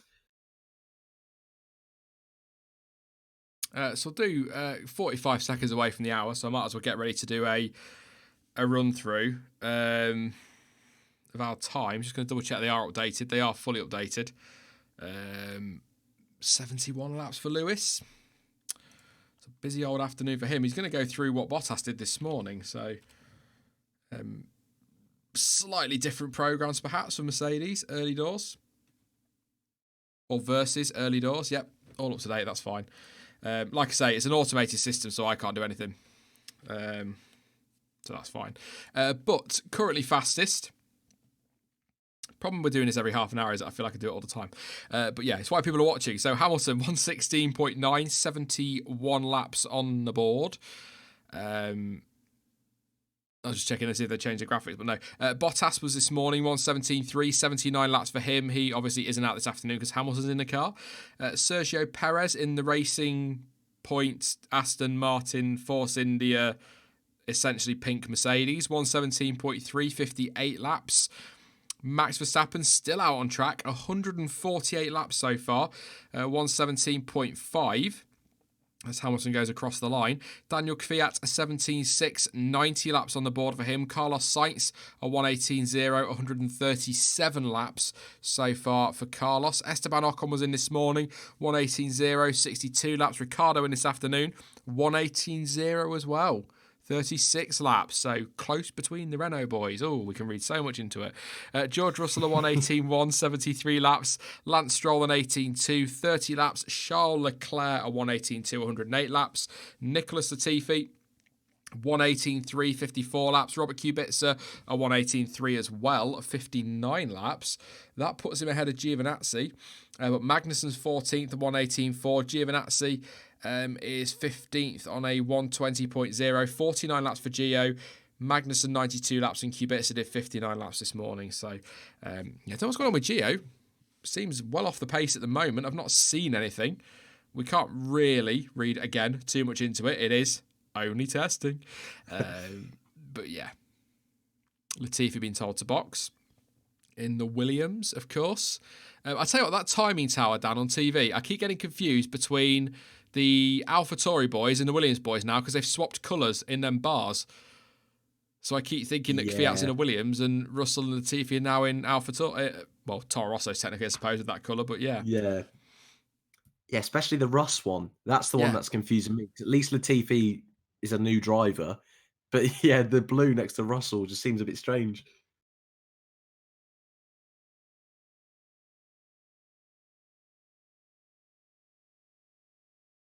Right then. Done times. Who haven't we talked about much today? I think we probably talked about Renault, didn't we? Actually, do you know what, Dan? That is a cracking idea. Ocon versus Ricciardo. We thought last year we had these conversations that we would have Ocon and... Not Ocon at all. I'm making that up. Ricciardo and Hülkenberg would be one of the best battles on the grid. It'd be massively close. And although there were times that it was quite a tasty little fight, I think it's fair to say that Ricciardo had the upper hand in that battle, which I think ultimately probably cost Hülkenberg dear. I still think, by the way, anybody interested, that picture of Hülkenberg after his crash in Hockenheim, I still think that was the moment he realised his chance of keeping that seat was slim. That was it. His shot at a podium had gone. His seat, something just about that picture. I don't know what it is. I think it's easy to say with hindsight, I guess, Dan. With any picture, you can say that was the moment. But I think this is the teammate battle I'm most looking forward to this year. Ocon and Ricciardo. Ocon's got a point to prove. He got dropped, of course, by Racing Point or Force India, Racing Point, whoever they are this week. He got dropped by those. He's got a point to prove. Ricciardo, he's going to want to show that he's still got it, which we kind of all know that he has probably. He's going to want to make sure he puts this young pretender in his place. All of that usual cliche jazz, Dan. And I cannot wait to see these two go toe-to-toe. And I can't think of a lineup I'm looking forward to seeing more this year. I'd look at the timing town. I mean, Sainz and Norris will be fascinating. Obviously, Verstappen and Albon will be interesting. Albon does. Obviously the usual lot, but I think this is tasty, as you would put it, mate. A bit spicy. Yeah. I mean, we're in a weird situation that there's only 2 driver switches. That's quite rare. We never usually see that few. And I'm pretty confident in saying Russell has the edge over Latifi. So kind of by default, I'm excited for Ocon and Ricardo. But you know what? Esteban Ocon, I think, is the one driver on the grid. I've never quite been sure on how good he is. I really don't know. Even though he did 2 full seasons, well, 2.5, I I still don't know if he's amazing, if he's okay, if he's lower end of the midfield. Because up against Sergio Perez, he was more than a strong match, but there was also big tensions between the two of them. I don't think that'll be the case at Renault. I think Ricardo is obviously a very friendly guy off track of what we know. I need to be careful here because I'm not trying to say that Sergio's not. But I don't think it'll be as explosive as the relationship was with Sergio. So I think Ricardo will have the edge, is my gut feeling. Even though I think Ocon's got more to prove and I think will probably be a little bit more hungry. I think that year with the Renault car, with the Renault team, Ricardo will just have that little bit more confidence. And I do just really highly rate Ricardo. I do think he's one of the best drivers in Formula One. And I know since he's moved to Renault, I feel his reputation has taken quite a bit of a hit, especially amongst more casual audiences. But I still think he's super good. I still think he's the best overtaker in Formula One. And I do think he'll have the edge. But definitely one of the more interesting lineups and one of the more interesting battles because it really just is a big fat unknown. The thing is, last year, like you say now about Ricardo's stock, if you like, going down a little bit because it was a rough old year, he still beat a driver who is highly regarded by a lot of people in Nico Hulkenberg. And, not massively if you look at the points gap, for example, between Hamilton and Bottas, but for a midfield fight, I would say fairly comprehensively. 37 points for Hulkenberg, 90, no, not 92, I'm looking at the wrong one, 54 for Daniel Ricciardo. So I think it's a good 17 points there. I think that's a good showing against a guy that, number one, again, is highly regarded, but also a guy who's been in that car for a while now. He's been with that team for a while. Ricardo's come in, done a pretty good job at, I wouldn't say wiping the floor with him, but he's done a very good job at putting him immediately in his place. So, but what you've got this year is you've got a completely different dynamic because now that's Ricardo's team, not Hulkenberg's team. Ocon's coming in, young French driver. He's got a point to prove as well. That dynamic's completely shifted. And I think that's what's making it fascinating for me. And I think as well, I like Ocon a lot. That's all my Dutch fans unsubscribing. But I like Ocon a lot. I've said before, he wasn't a driver pre-F1 that screamed world champion to me, but he was a talent. There's no doubt about that whatsoever, in my view. And yeah, he's made mistakes. And yeah, I just...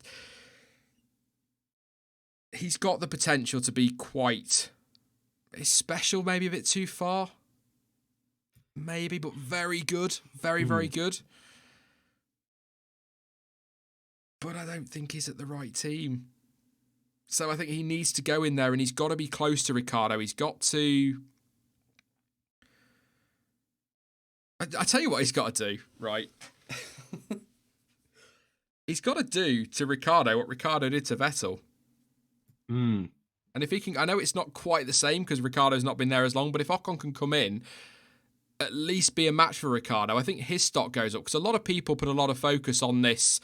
Oh, he was beaten by Perez, and that's fine. The stats are quite clear. He was beaten by Perez, but he had a hell of a lot more retirements than Sergio Perez had. And although Perez scored a lot more points and he put himself in a position to capitalise on the luck when it fell its way, another one of Sean's classic lines, a lot of his points gain comes from that podium he got.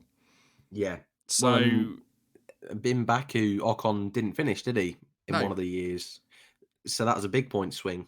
And if we also look at the races where Perez put Ocon in the wall or whatever, I mean, I'm big fan of Sergio Perez. I think he gets I think he's very underrated, and I think he probably maybe should have a crack in a top team. But you can't shy away from the fact that he's an aggressive driver. He makes stupid calls at times, but let's have a look now. Timing tower.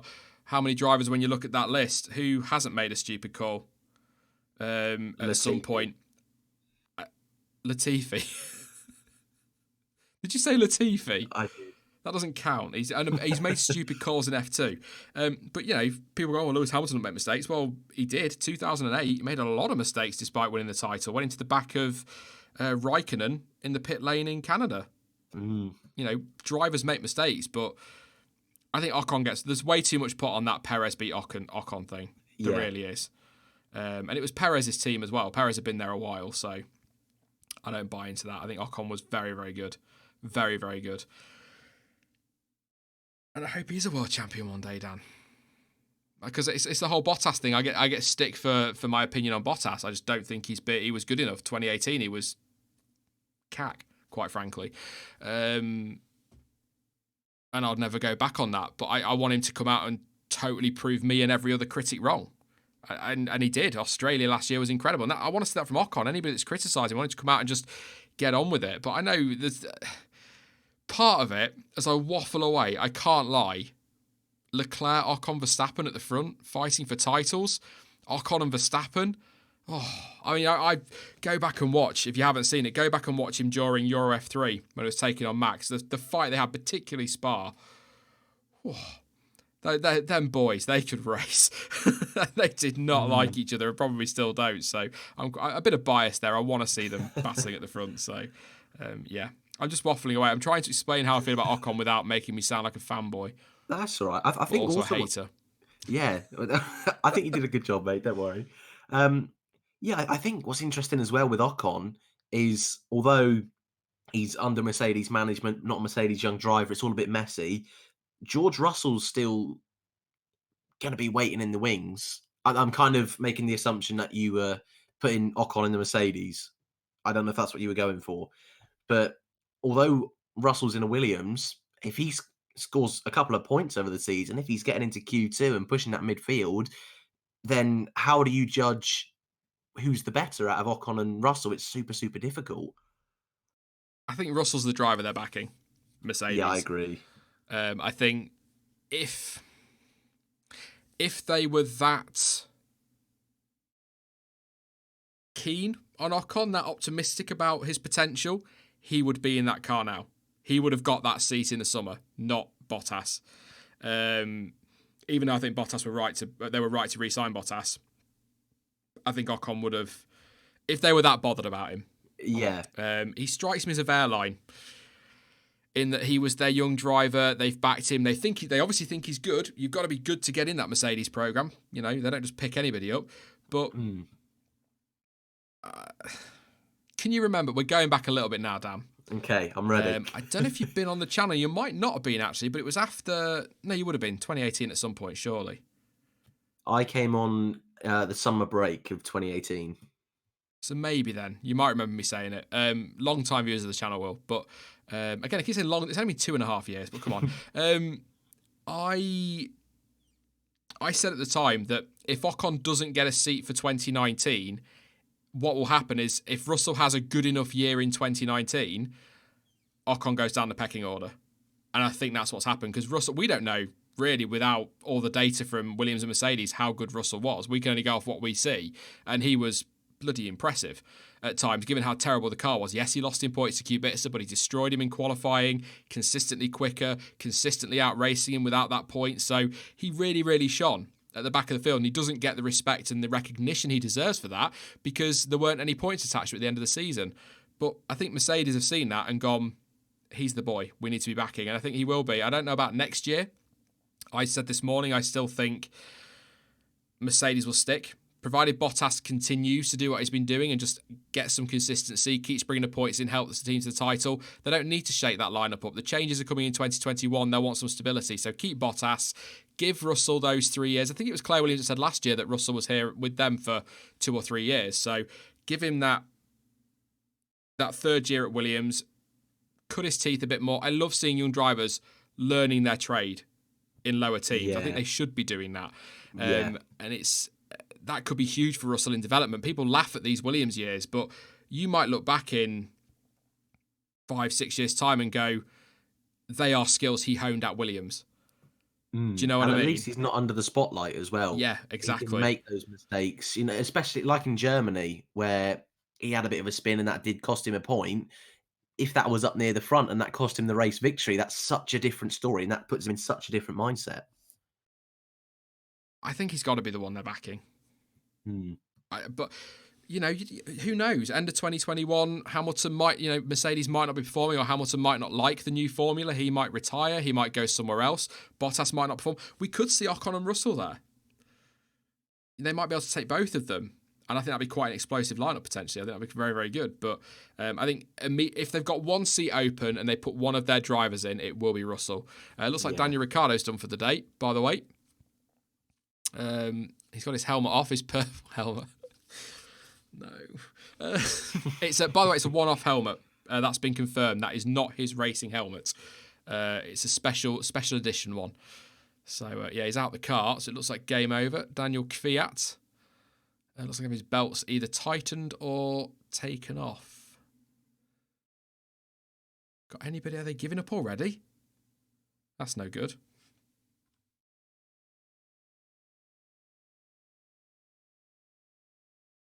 Wait and see. I don't think they're getting out just yet, but that's an early stop for Renault. So what have they done today? So 36 laps for Ricciardo, 62 for Ocon.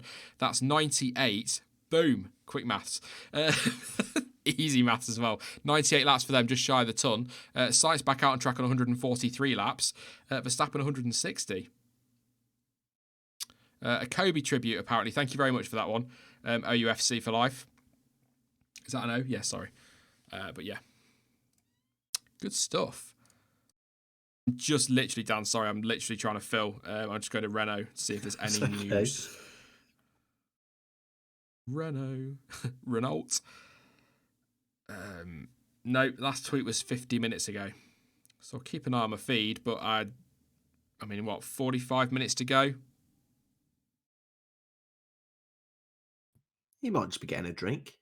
He might be. Go for a week, Yeah. I mean, he's been out there quite some time, so and they do love to do a final 10 minutes, everything gets so explosive. If it doesn't now, I apologize. But I did find that a bit strange this morning because I just caught the final 10 minutes. Is everyone goes out, the track gets so busy, and yet for the 20 minutes prior, there's literally no one. Yeah, I mean, we'll see, but I think we'll see some good times on Friday. Late on. Certainly second test, I'd expect them. Excuse the noise in the background. My boiler's having a right moment downstairs. Jesus. So, yeah. I think some hot laps. I mean, we're not going to see much this week, really. Maybe Friday afternoon. But it depends. Do people need to grab the headlines anymore? I always seem to feel like people used to go for it on a Friday after last Friday of testing or whatever and put the lap times in and just try and grab the headlines for the weekend or whatever. But are they bothered about it anymore? 2 weeks to Australia, they don't really need to. The headlines are going to keep coming, aren't they? Plenty of stories out. I don't know how we got through the winter, mate, in content, but there are plenty of stories out there. So there we go. Do the timings at 1:30, and then we'll be getting ready to wrap. I can't think. It's 20 past 4 getting on for, Dan. Getting on for 40 minutes left. Somebody was asking about the Mercedes and the W10 comparisons to the Racing Point. We covered that a little bit earlier. I think we're all in agreement. They're very similar. It's basically just a pink Mercedes, isn't it now? But yeah. Strong claim, Russell more than 10 points this year.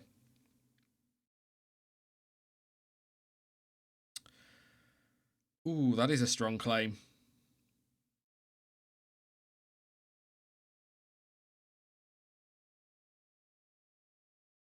Hmm. 10 points. Can you see Russell getting 10 points this year, Dan? See, I was just staying quiet there because I don't want to give anything away for a certain thing we're recording on Saturday. I could find so much out. I'll get a pen. I already submitted. It doesn't matter, does it? Yeah, can't change him. I think there's potential, and I'm liking what I'm seeing so far today. So I'm probably getting a bit ahead of myself, but everything so far has been the step in the right direction. There was an opportunity to score points last year, so I'd like to think there potentially could be more than one this year.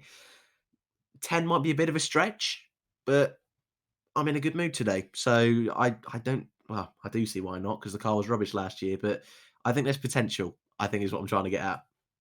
I mean, I said they'd score 15 points last year. So, I mean, I've surely got to be aiming for 30 plus. You'd have thought, wouldn't you? Yeah.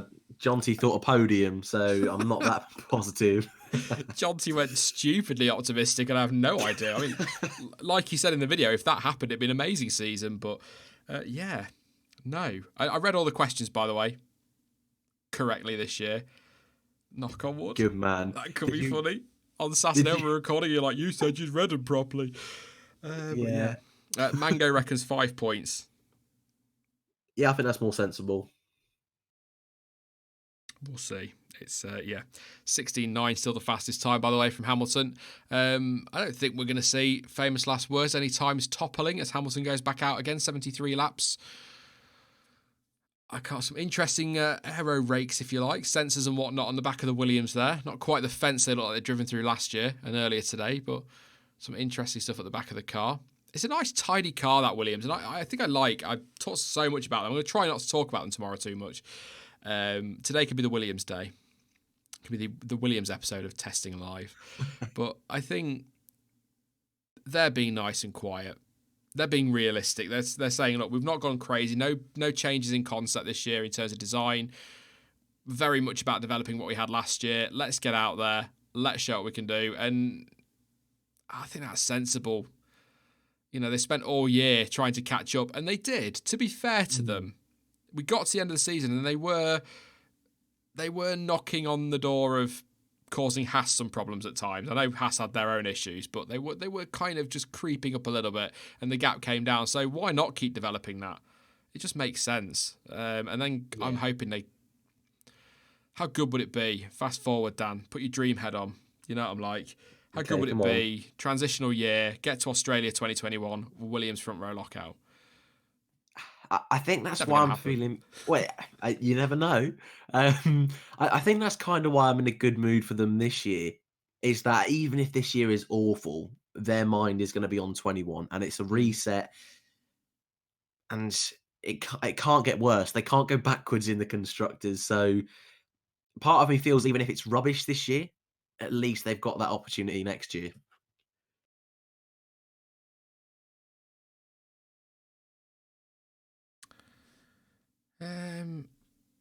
I was just looking for a good question that we can kind of chunter about for a few minutes. On Twitter. I'll stop asking about Chain Bingo. It's driving him mad, bless him. So leave him alone. Yeah.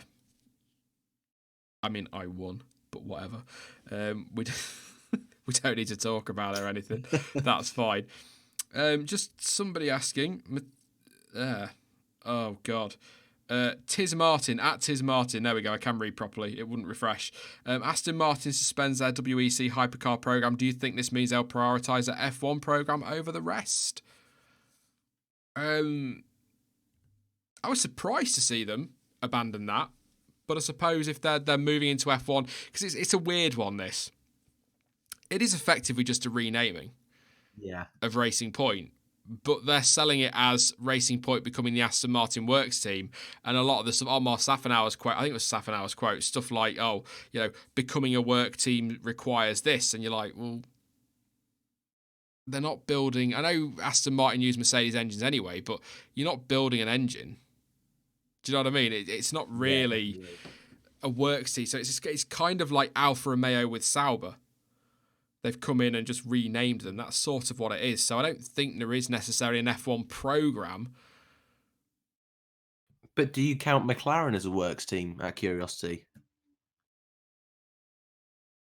As a works team, no. As a constructor, yeah. Works teams to me are obviously your manufacturers, so Mercedes, Ferrari.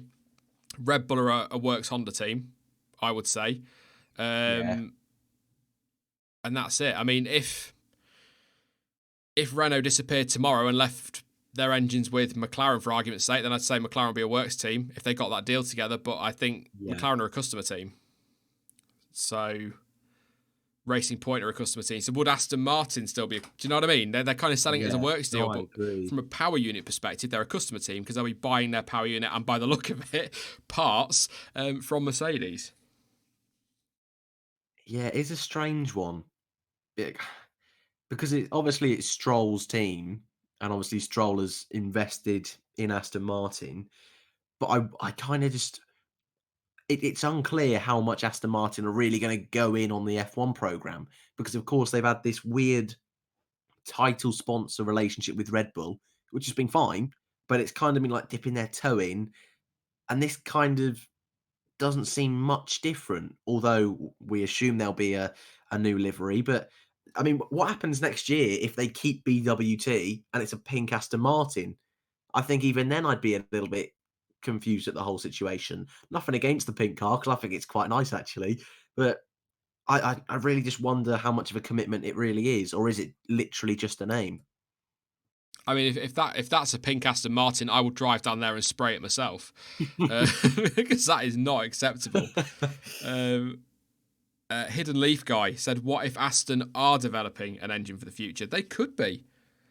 They could well be, but you know, Aston Martin have got the ties to Mercedes anyway. Mercedes provide engines for, I think, they're road cars. Don't quote me on that. Among other things." So there's, you know, that's already a tie-in, so it makes sense to carry that on in Formula One. But I wouldn't say they have a program. I kind of hope I'm getting across what I'm trying to say. Like they are going to be a works team, but they're not really a works team in the way I'm old school. It's like I'm with you. I get what you mean. They were Mugen Honda. They then went and got a Honda works deal back in there, so that became a works team. And McLaren and Mercedes, before Mercedes came back, that was a works deal. So yeah, I think Honda originally, before they went to was Toro Rosso, then to Red Bull, obviously. I think that was going to be a works deal with Sauber, wasn't it? That was all going to be a tie-in. So you're right, yeah. That's how I would interpret works deal now. Each to their own though. But Formula One's changed so much now. So maybe that means something different to other people. Jess just reminding people, don't forget to drop a like on the stream. I'll do all this now, then we'll go through the timings, then we'll waffle for another half an hour, and then we'll wrap things up. But don't forget to drop a like on the stream. Massively appreciated as always. Really helps the channel out. Helps me out as well. It's just nice to see somebody liked it. So that's the important thing. Don't forget to subscribe as well. We are on over 89,000. We are trying to get to 90k so I can start using the hashtag road to 100k. Even though I probably never will because I forget to do these things. So please do subscribe. Don't forget to drop a like. £91.51 in donations today. If anyone wants to stick £9 in there, that'd be great to make it a nice round 100. No pressure though, but you can contribute to the stream and towards the setup upgrades that I need. Following the links in the description. Streamlabs is down there. There's also Super Chat over on the chat box, but also you can donate via PayPal if you want to make sure all that donation comes to the channel. Links and information in the description. That's the one I'm after. And also thank you massively, in case I forget to say it later as well, to gptoday.net for providing the live timing and pictures for today's stream.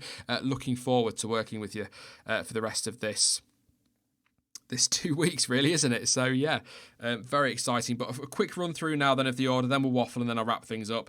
Lewis Hamilton's still fastest. I don't think the time's going to change much, if at all. 1:16.976 I think is the time now. It says 9:87 on one screen, 9:76 on another, and 9:87 on another one. So I don't know which it is, but yeah, it's one of those. It's a 1:16.9.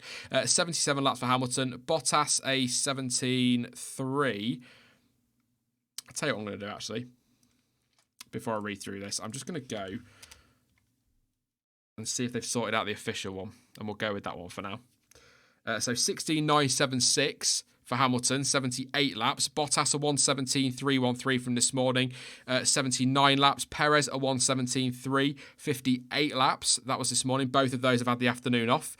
Max Verstappen in fourth place, a 1:17.5. He did 100, or he's done 161 laps so far. Really impressive day. I think it was 169 for Vettel this time last year. So, yeah, Kvyat, or as he is known on the official timing, Dash, 1:17.6, 96 laps so far, so should go through the 100 today. Twitchy Mercedes there. Carlos Sainz is sixth place, 1:17.8. He's done 148 laps. Daniel Ricciardo 7th, now ahead of Ocon on a 1:17.8, 41 laps. Esteban Ocon a 1:18.0, 62 laps. He was in this morning. George Russell, he also did the morning session. He's in 9th place, a 1:18.1, 1.1 seconds off the pace. Keep it up, Williams. Let's hope that's real. It's only testing. 73 laps on the board. Lance Stroll in 10th place, 1:18.2, 44 laps on the board. Charles Leclerc, 1:18.2, 114 laps on the board. Quiet day for Leclerc, despite getting quite a few laps in. Not seen or heard an awful lot of him. I'm going to read it as it is on the official timing, but it is, I believe, Nicholas Latifi, but the official timing has it as 6:55.35 with no time and only 2 laps. This is going really well. Let's have a look. So that is his name for the season now. In every video, I've got to refer to him as that. So in 12th place, Nicholas Latifi, 6:55.35 1:18.382, 59 laps. Robert Kubica obviously not out. He was out this morning, 1:18.3, 59 laps. Kevin Magnussen, 1:18.4, 99 laps. And Antonio Giovinazzi, 1:20.0 and 60 laps on the board. I'm going to screenshot that so I remember to refer to him as that throughout the rest of this season. 6:55.35. Yes. Not quite Chris Albon. I'll say that. Thank you. Oh, thank you very much. I was only joking, but thank you very much. Hang on. Let me log. I have to log in every time I want to do this. Thank you very much for taking it to the 100. Whoever that just was, because I can't get into my account now. Uh-oh. I've been hacked. Oh, my God.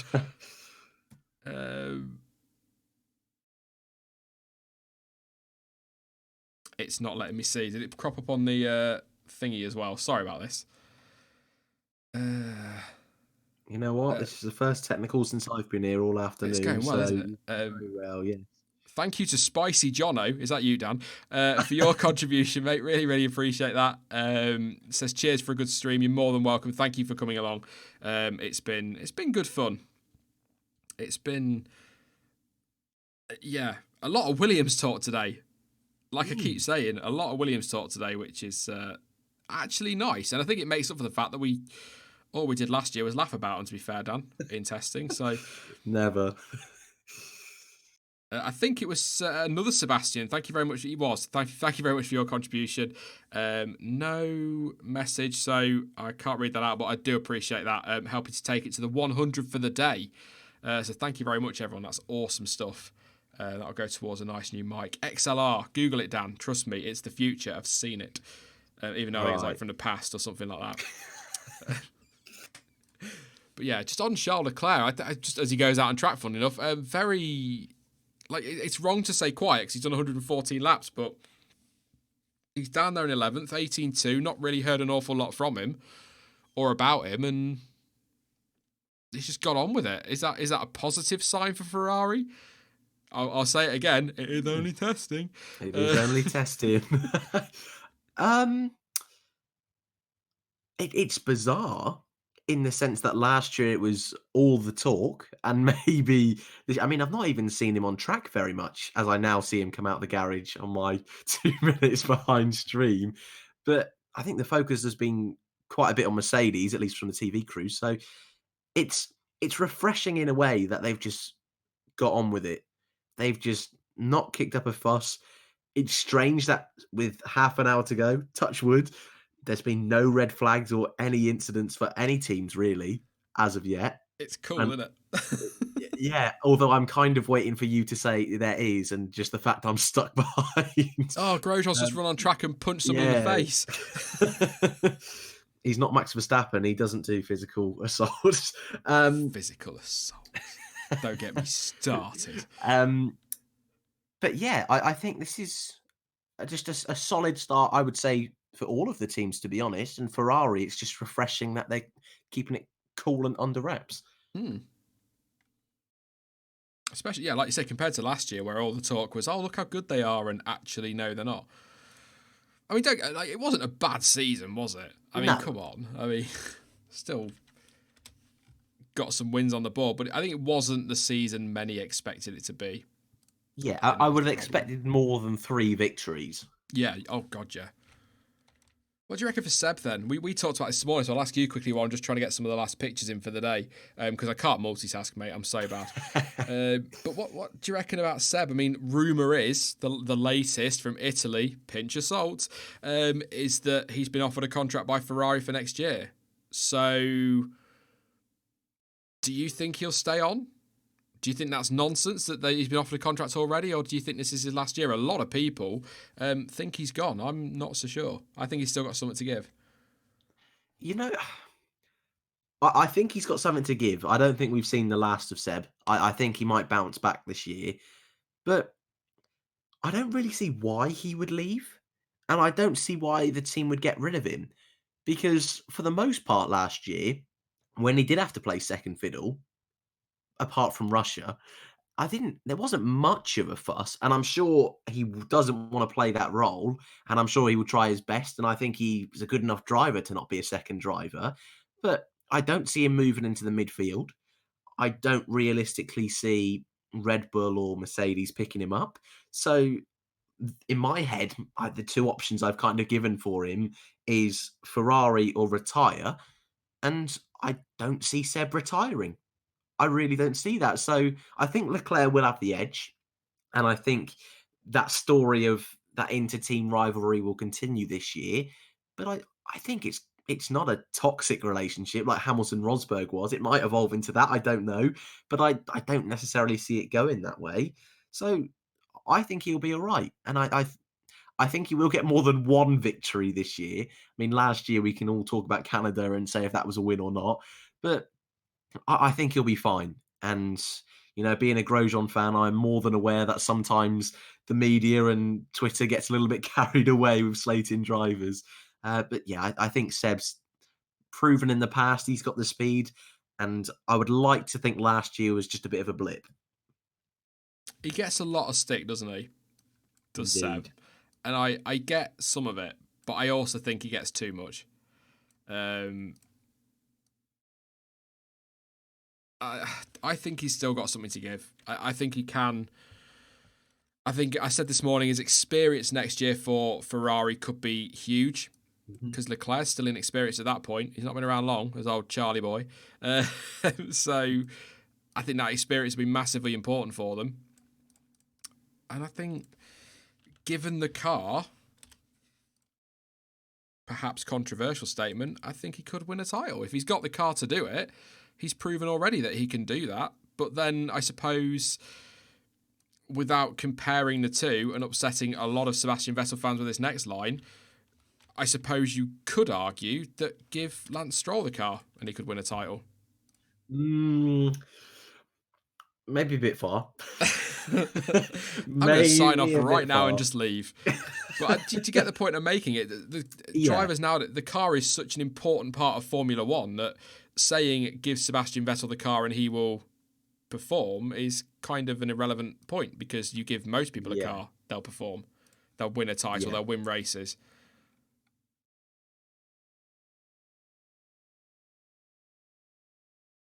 I'm just being controversial, Dan. I can't help it. I know. That's just sinking in. But I get the point you're saying. I definitely think.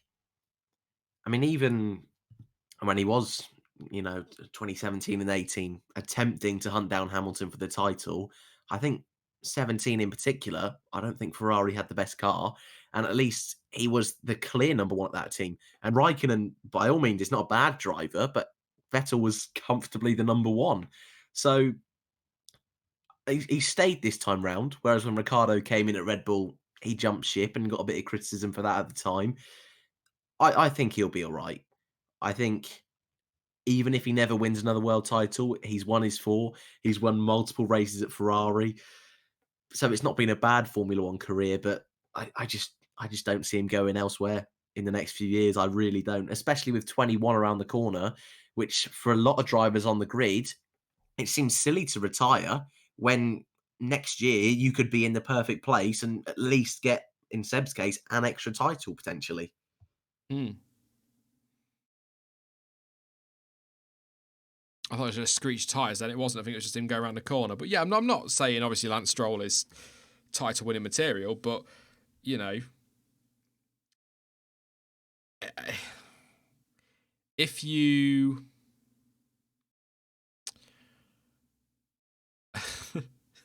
Come on, dig yourself out of this one. I'm Oh, waiting. no. The point is, get rid of Hamilton a minute and put Perez, for example, in that Mercedes alongside Bottas. You telling me neither of them are going to win a title? I know I'm not comparing Stroll to them. The point I'm making is you all right, put Stroll and Kvyat in that car. One of them is going to win a title, but they both get massive criticism. They're both crap drivers apparently, or were in the past. Antonio Giovinazzi, put him in there with Romain Grosjean. Someone's got to win the title, and if you've got the best car on the grid. The point I'm making really badly, I've been live since this morning, leave me alone. The point I'm making really badly is F1 is so much about the car these days, as it always has been, of course, but it feels more so now that most drivers could get in that Mercedes and at least win races, if not the title, including Lance Stroll. You've pretty much saved it. Well done. I'm with you. Can have a lollipop. I think the most concerning thing about that point, Dan, and trying to save that, was it is only day one. Yeah, exactly. You'll be all right. Anyway, should we move on from that point? I think we should. I think I got Probably a super best. chat in. I might be wrong. Because my donation thing's gone up, but I've not had a notification for anything. So if you have, I can only apologise. It's not cropping up on my stream. There we go. Lovely, thank you. Oh my God, I've got to read that. What a name. 18 is 18. I mean, I assume it's... Yeah, I'm going to read it as it is. 18 is 18 to, a.k.a. Hubex. Stop it.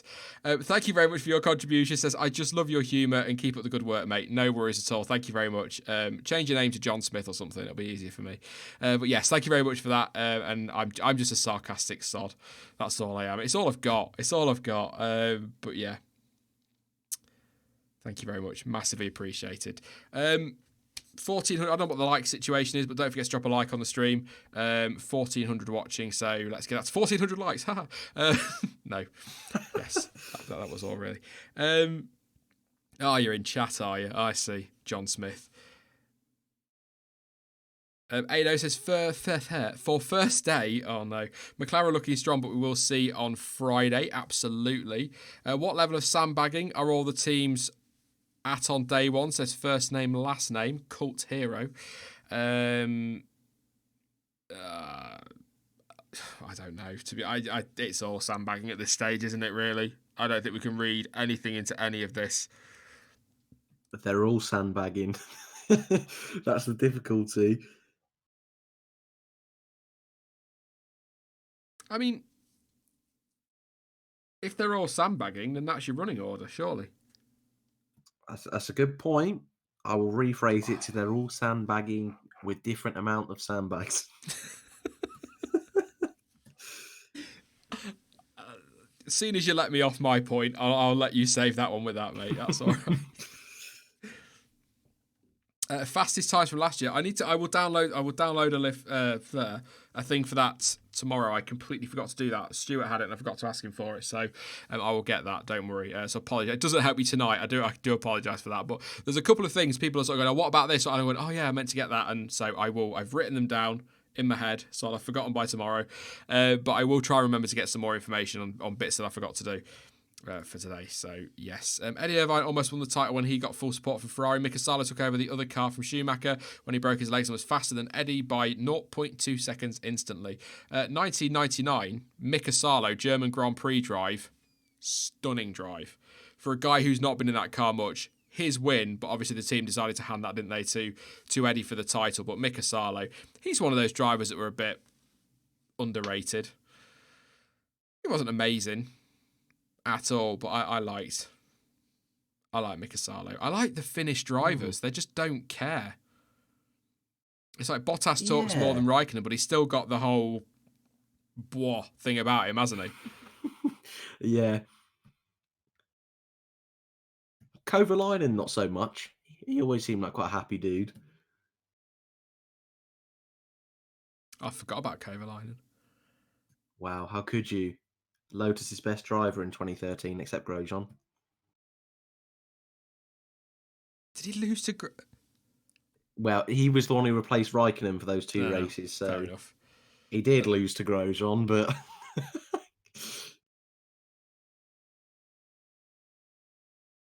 Fiat on track. Going to look at this sexy AlphaTauri now. Thank you very much to... Oh, God, another name I've got to try and pronounce. Help me, Dan. you can do it. Come on.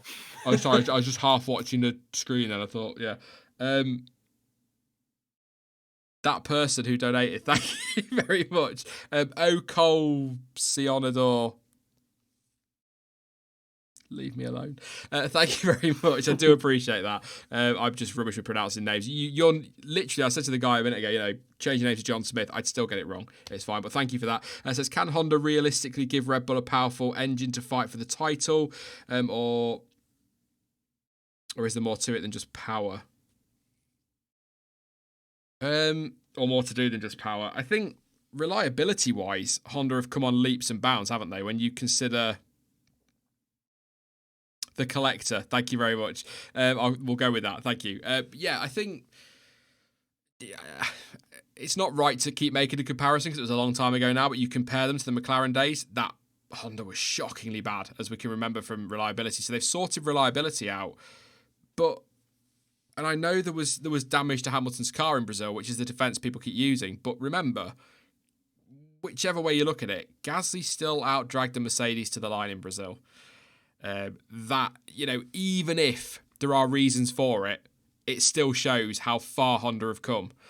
And I think last year there were times where they had a much more powerful power unit than I expected them to have, at least, Dan. I didn't expect them to be there. So I think Honda can build the right power unit. They seem to be on the right track as well. There's been no word. I can remember with McLaren, they built this power unit and it worked.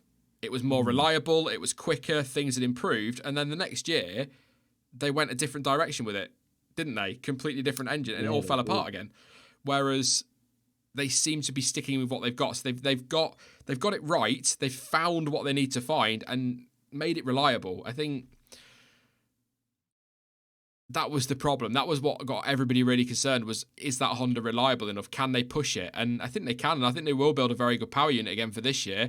And I think this is part of the reason why I've got such a good feeling about Red Bull is that we know he's not technically designing the car anymore because he's working on other things, but he's still there. So there is still an Adrian Newey influence.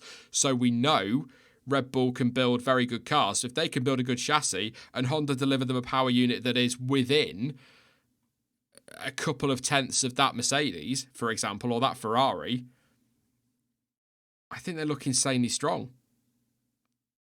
But as the question is saying, do we trust Honda to do that? And right now, long way to go. I do, Dan. I do suddenly find myself trusting Honda. Yeah, I mean, there's no denying. I think Red Bull have been a lot more accommodating to Honda than perhaps That's a good McLaren word. were. Yeah, maybe this is me being a bit naive, but I feel that engine formula we had in 2014, I feel that's pretty much gone now. I mean, in 2014, every Mercedes car had a big advantage. Okay, Red Bull got 3 victories. I think it was 3 victories in that season. But apart from that, Mercedes comfortably with the quickest. McLaren were very good in the midfield. Force India were, and Williams were. Last couple of years, you could probably say Ferrari have maybe had the edge on the engine side, but we've not seen the Alfa Romeo be an absolute rocket ship in a straight line last season. Likewise with Haas, they certainly weren't. And I don't know, I just feel that most of the engines are pretty similar. I don't think it's as big a gaps anyway. So I think, yeah, I do believe that if Honda just at least bring, I was going to say an adequate engine, but a strong engine, top 3 engines, I don't see why they can't fight for a title with a Red Bull chassis. I think last year already, at the end of the year, proved, in Abu Dhabi especially, a circuit which certainly hasn't suited the Red Bull for the last few years, Verstappen P2 with a Honda engine in the Red Bull, I think that's quite a big statement of intent. So I've we've already said a few times we've got some good feelings about Red Bull this year, but I think certainly Honda, if they can make another step forward like they have the last couple of years, even if it's a little baby step, I think they're going to be in quite good stead. Yeah, I still think there's work to be done on the Honda side. Of course there is, but it's very difficult not to get excited considering where they were. Just had another contribution from John Smith. Lol. Thank you. I assume that's, I won't use your full name, but I assume that's Alex, who's put that through PayPal as well. So thank you very much. Says, well, John Smith isn't that fitting for an Austrian name. Just Alex should be fine. The story for my nickname is way too long. Basically, I wanted to watch YouTube videos flagged as 18 when I was 14 back in 2007. I like that. Very good. Thank you, John Smith. I'll call you Alex. Really appreciate that, mate. Massively. I'll try and remember that John Smith lol is Alex, and I'll try and remember that in future streams. But massively appreciate it. Thank you so much. I didn't think you actually change your name. Usually people put something really dodgy in when I say change your name. But yeah, anyway. What we got? We are 10 minutes away from the end of the session. As Alex Jakes was pointing out, 8 hours worth of testing. No red flag still. No offs either. I mean, Verstappen had a couple of spins, but last year we saw quite a few cars in the gravel, but none of that. Very, very clean. I mean, Magnussen had a moment up at turn 9 towards the end of the first session, lost it, went off track and very nearly, I mean, say very nearly, I'm trying to be dramatic, not quite as nearly as Brendan Hartley and Pierre Gasly have been in that barrier, but was you know, a poor correction away from sticking it in the wall. So we've had a close call, but everything else has just been, like you say, Max a couple of spins and some running wide. So as somebody pointed out earlier today, is that because drivers aren't pushing their car quite so hard? I mean, I'd argue Verstappen is if he's making mistakes like that, but everything's looking very much bolted to the track, which is quite exciting. So it's going to be good to see tomorrow and Friday just how hard they're pushing. And as I just think, a penny's just dropped in my head. They're not going to be pushing hard because they've only got 6 days of testing. If they stick this in a wall and lose half a day of testing, they're in trouble. That is a good point. You see, good thoughts do come to me at some point. 9 minutes. It's taken nearly 7 hours of streaming to get a good point, but we've got there.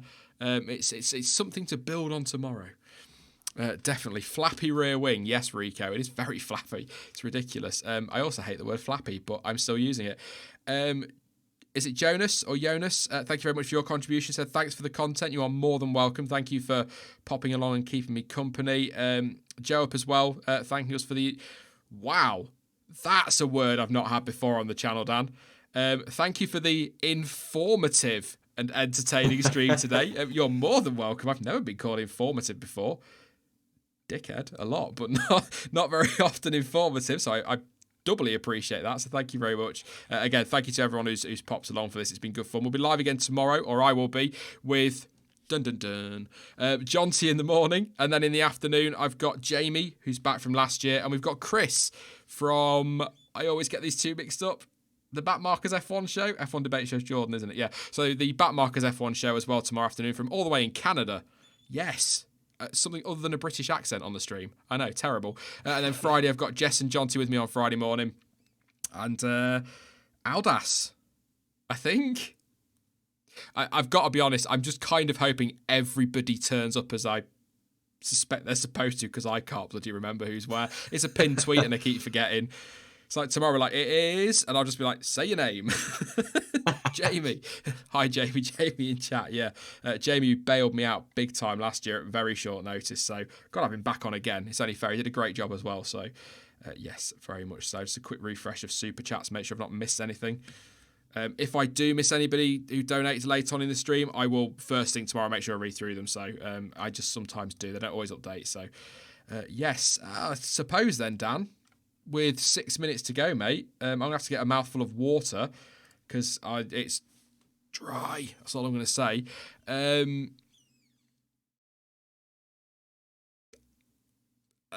what's the word? Summary of this afternoon's running. Anything you want to pick out, or anything you want to pick out, really?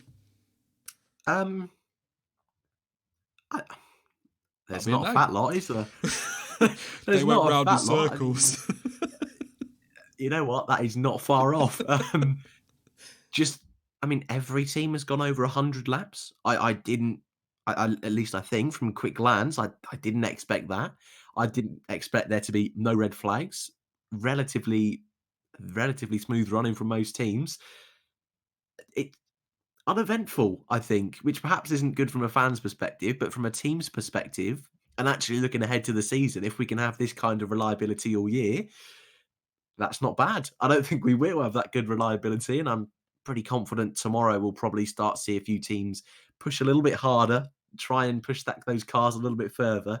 Not quite tyres flying off like it did Alonso's McLaren a few years ago, but I think a solid start to testing. And I mean, let's be honest, it's just nice to see F1 back. It's just nice to see cars on the track at this point. Breaking news.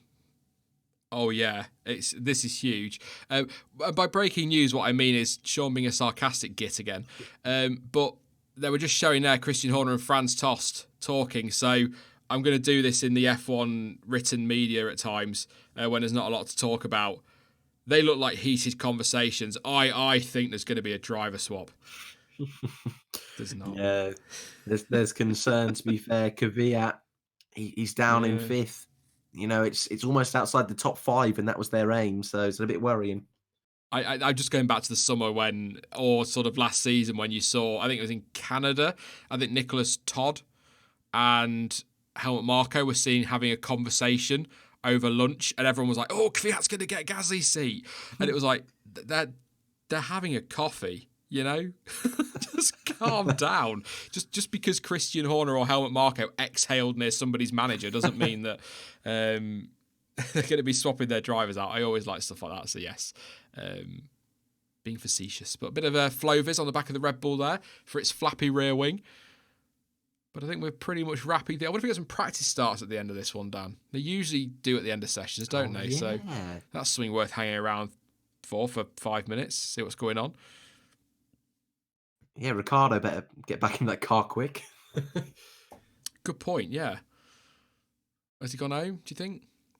I don't know. I mean, not to Australia. Return, did he? Yeah. Quite a trek for testing. He's off early. But yeah, 3 minutes to go. We'll take a couple of questions then. Why not? We'll take a couple of questions before we finish off, before the flag flies, to call it a day. C3 for Perez, apparently, on tyres. Yep, that would add up to that one. Jamie did do good last year, Annette. He did do a good job. Daniel Philpott remembers to subscribe. Steckleton, see you around on Twitter and tomorrow. I'm sure I can come and deliver some sarcasm over on Twitter at some point today. Yes, Aldas is Friday afternoon. Shadow fan, both Friday afternoons. I feel really sorry for him next Friday. He's got me after 6 days of live streaming to contend with. So, yeah, that's going to be... Yeah. F1 word, wasn't there something said about 169 laps in the morning stream? I think that was Vettel's tally from last year on day one. And we're at 167 for Max. He's still on track. They're showing the classification again, but it's not over yet. We've still got 3 minutes, or 2 minutes, really, specifically.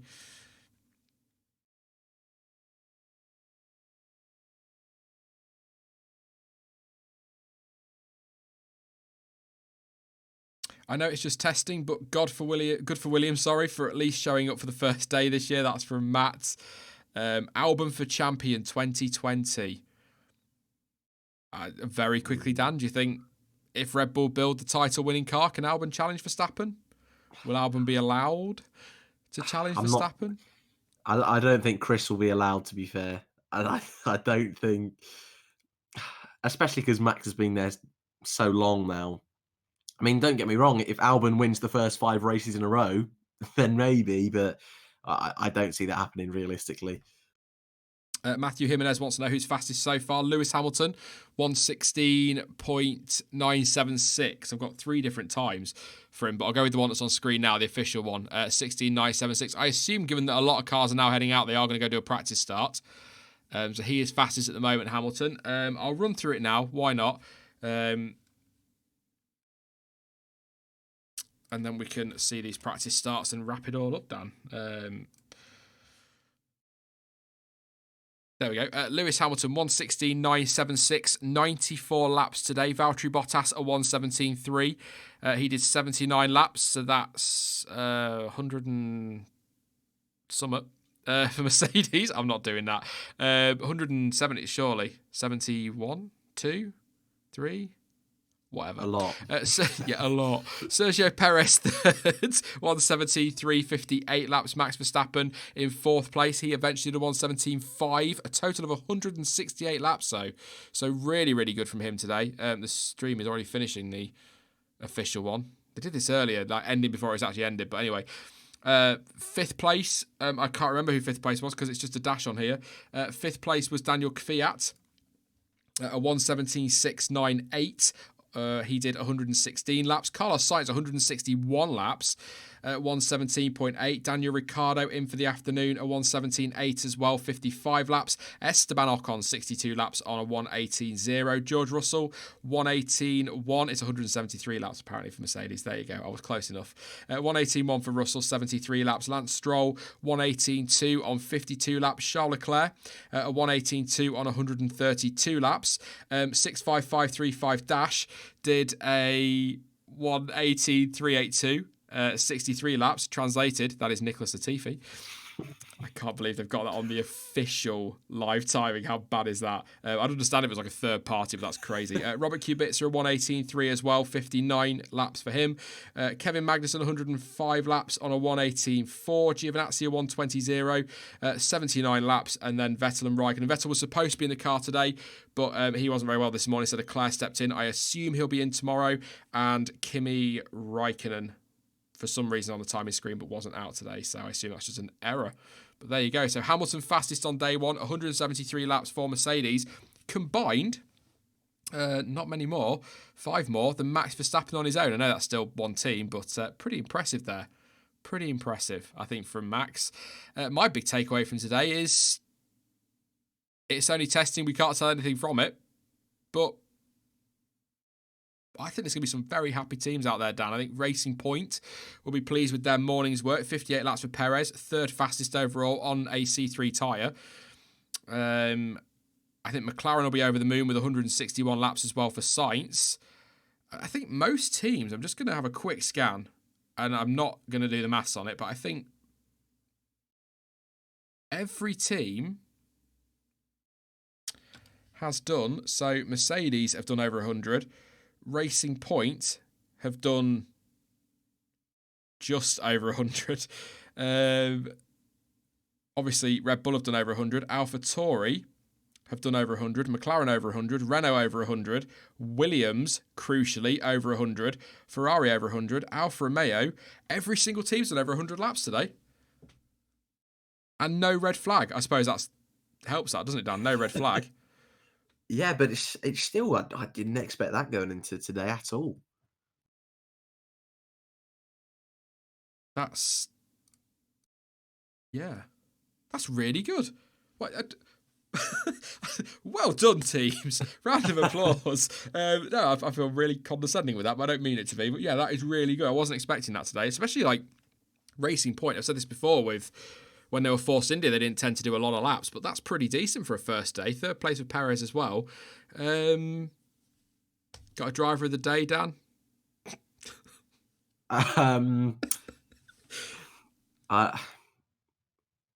Not Verstappen, because he's the only one who made any mistakes. Yeah. that was like 2 spins. You know what? The big G Russell inside the top 10 in a Williams. Yeah, I feel positive about them. So yeah, I'll go George Russell. But I mean, driver of the day, impossible. I just like to ask stupid questions. You might have noticed. Thanks, You've been around long enough, mate. But yeah, I think both Williams boys. I think George Russell's been really good. 6.5535 dash has been brilliant. So yeah, I think that's a good shout. But I think Perez up there in third place. But I think Sainz as well. Loads of laps on the board. Yeah, I think all of them. Very, very good stuff. That's just the times finalising there. So there we go. Well, I think we'll call it a day, Dan. I've been live long enough, I think. Thank you very much, mate, for popping along. I think you're on with me next Wednesday afternoon again. I believe so. There you go. So yeah, thank you very much, mate. It's been fun just to chill and waffle for the afternoon as usual. So I guess if I don't talk to you before, which I probably will, but if I don't talk to you before Saturday for that thing with, the bear of chain, and then next Wednesday. Next Wednesday, week 2. Mm. Scary. Awesome stuff. Anyway, yes, I'll let you go, mate, because that's right. I think 3 hours is plenty for you to waffle on. So that's absolutely fine. But yeah, thank you very much, mate, and I'm sure I'll talk to you at some point soon. Thanks, man. Good luck with the rest of the week. Thank you. See you later. Bye. Yep. All done. There we go. Just making sure it's all signed off. Don't want to go causing chaos. Thank you very much to Dan, obviously. Thank you to Stuart as well this morning. And thank you to you guys for tuning in. It is just, if you're new to the channel, this is essentially it. It's me talking crap, which is fine. I enjoy it. But we'll be back tomorrow morning. I'll have Jonty with me. First thing, thank you as well, actually, for all your contributions, I should say. But yeah, I've got Jonty with me in the morning, and then in the afternoon, I'll be joined by Jamie and Chris. So very much looking forward to both those streams. Live again, 8:30 till 12 tomorrow, and then 1:30 until 5. Same again, live time from gptoday.net, and also I'll waffle and talk nonsense all day as well. So yeah, thank you once again for all your contributions. Thank you if you subscribed. If you are new here and you're looking forward to the rest of the streams, please do hit that subscribe button. Don't forget to drop a like on the video as well before you disappear. Massively appreciated. And you can follow me over on social media in the meantime with all of the links you need for that in that pesky description that's just full of links down below. But as ever, thank you for watching, and I will catch you all tomorrow morning. Bye-bye.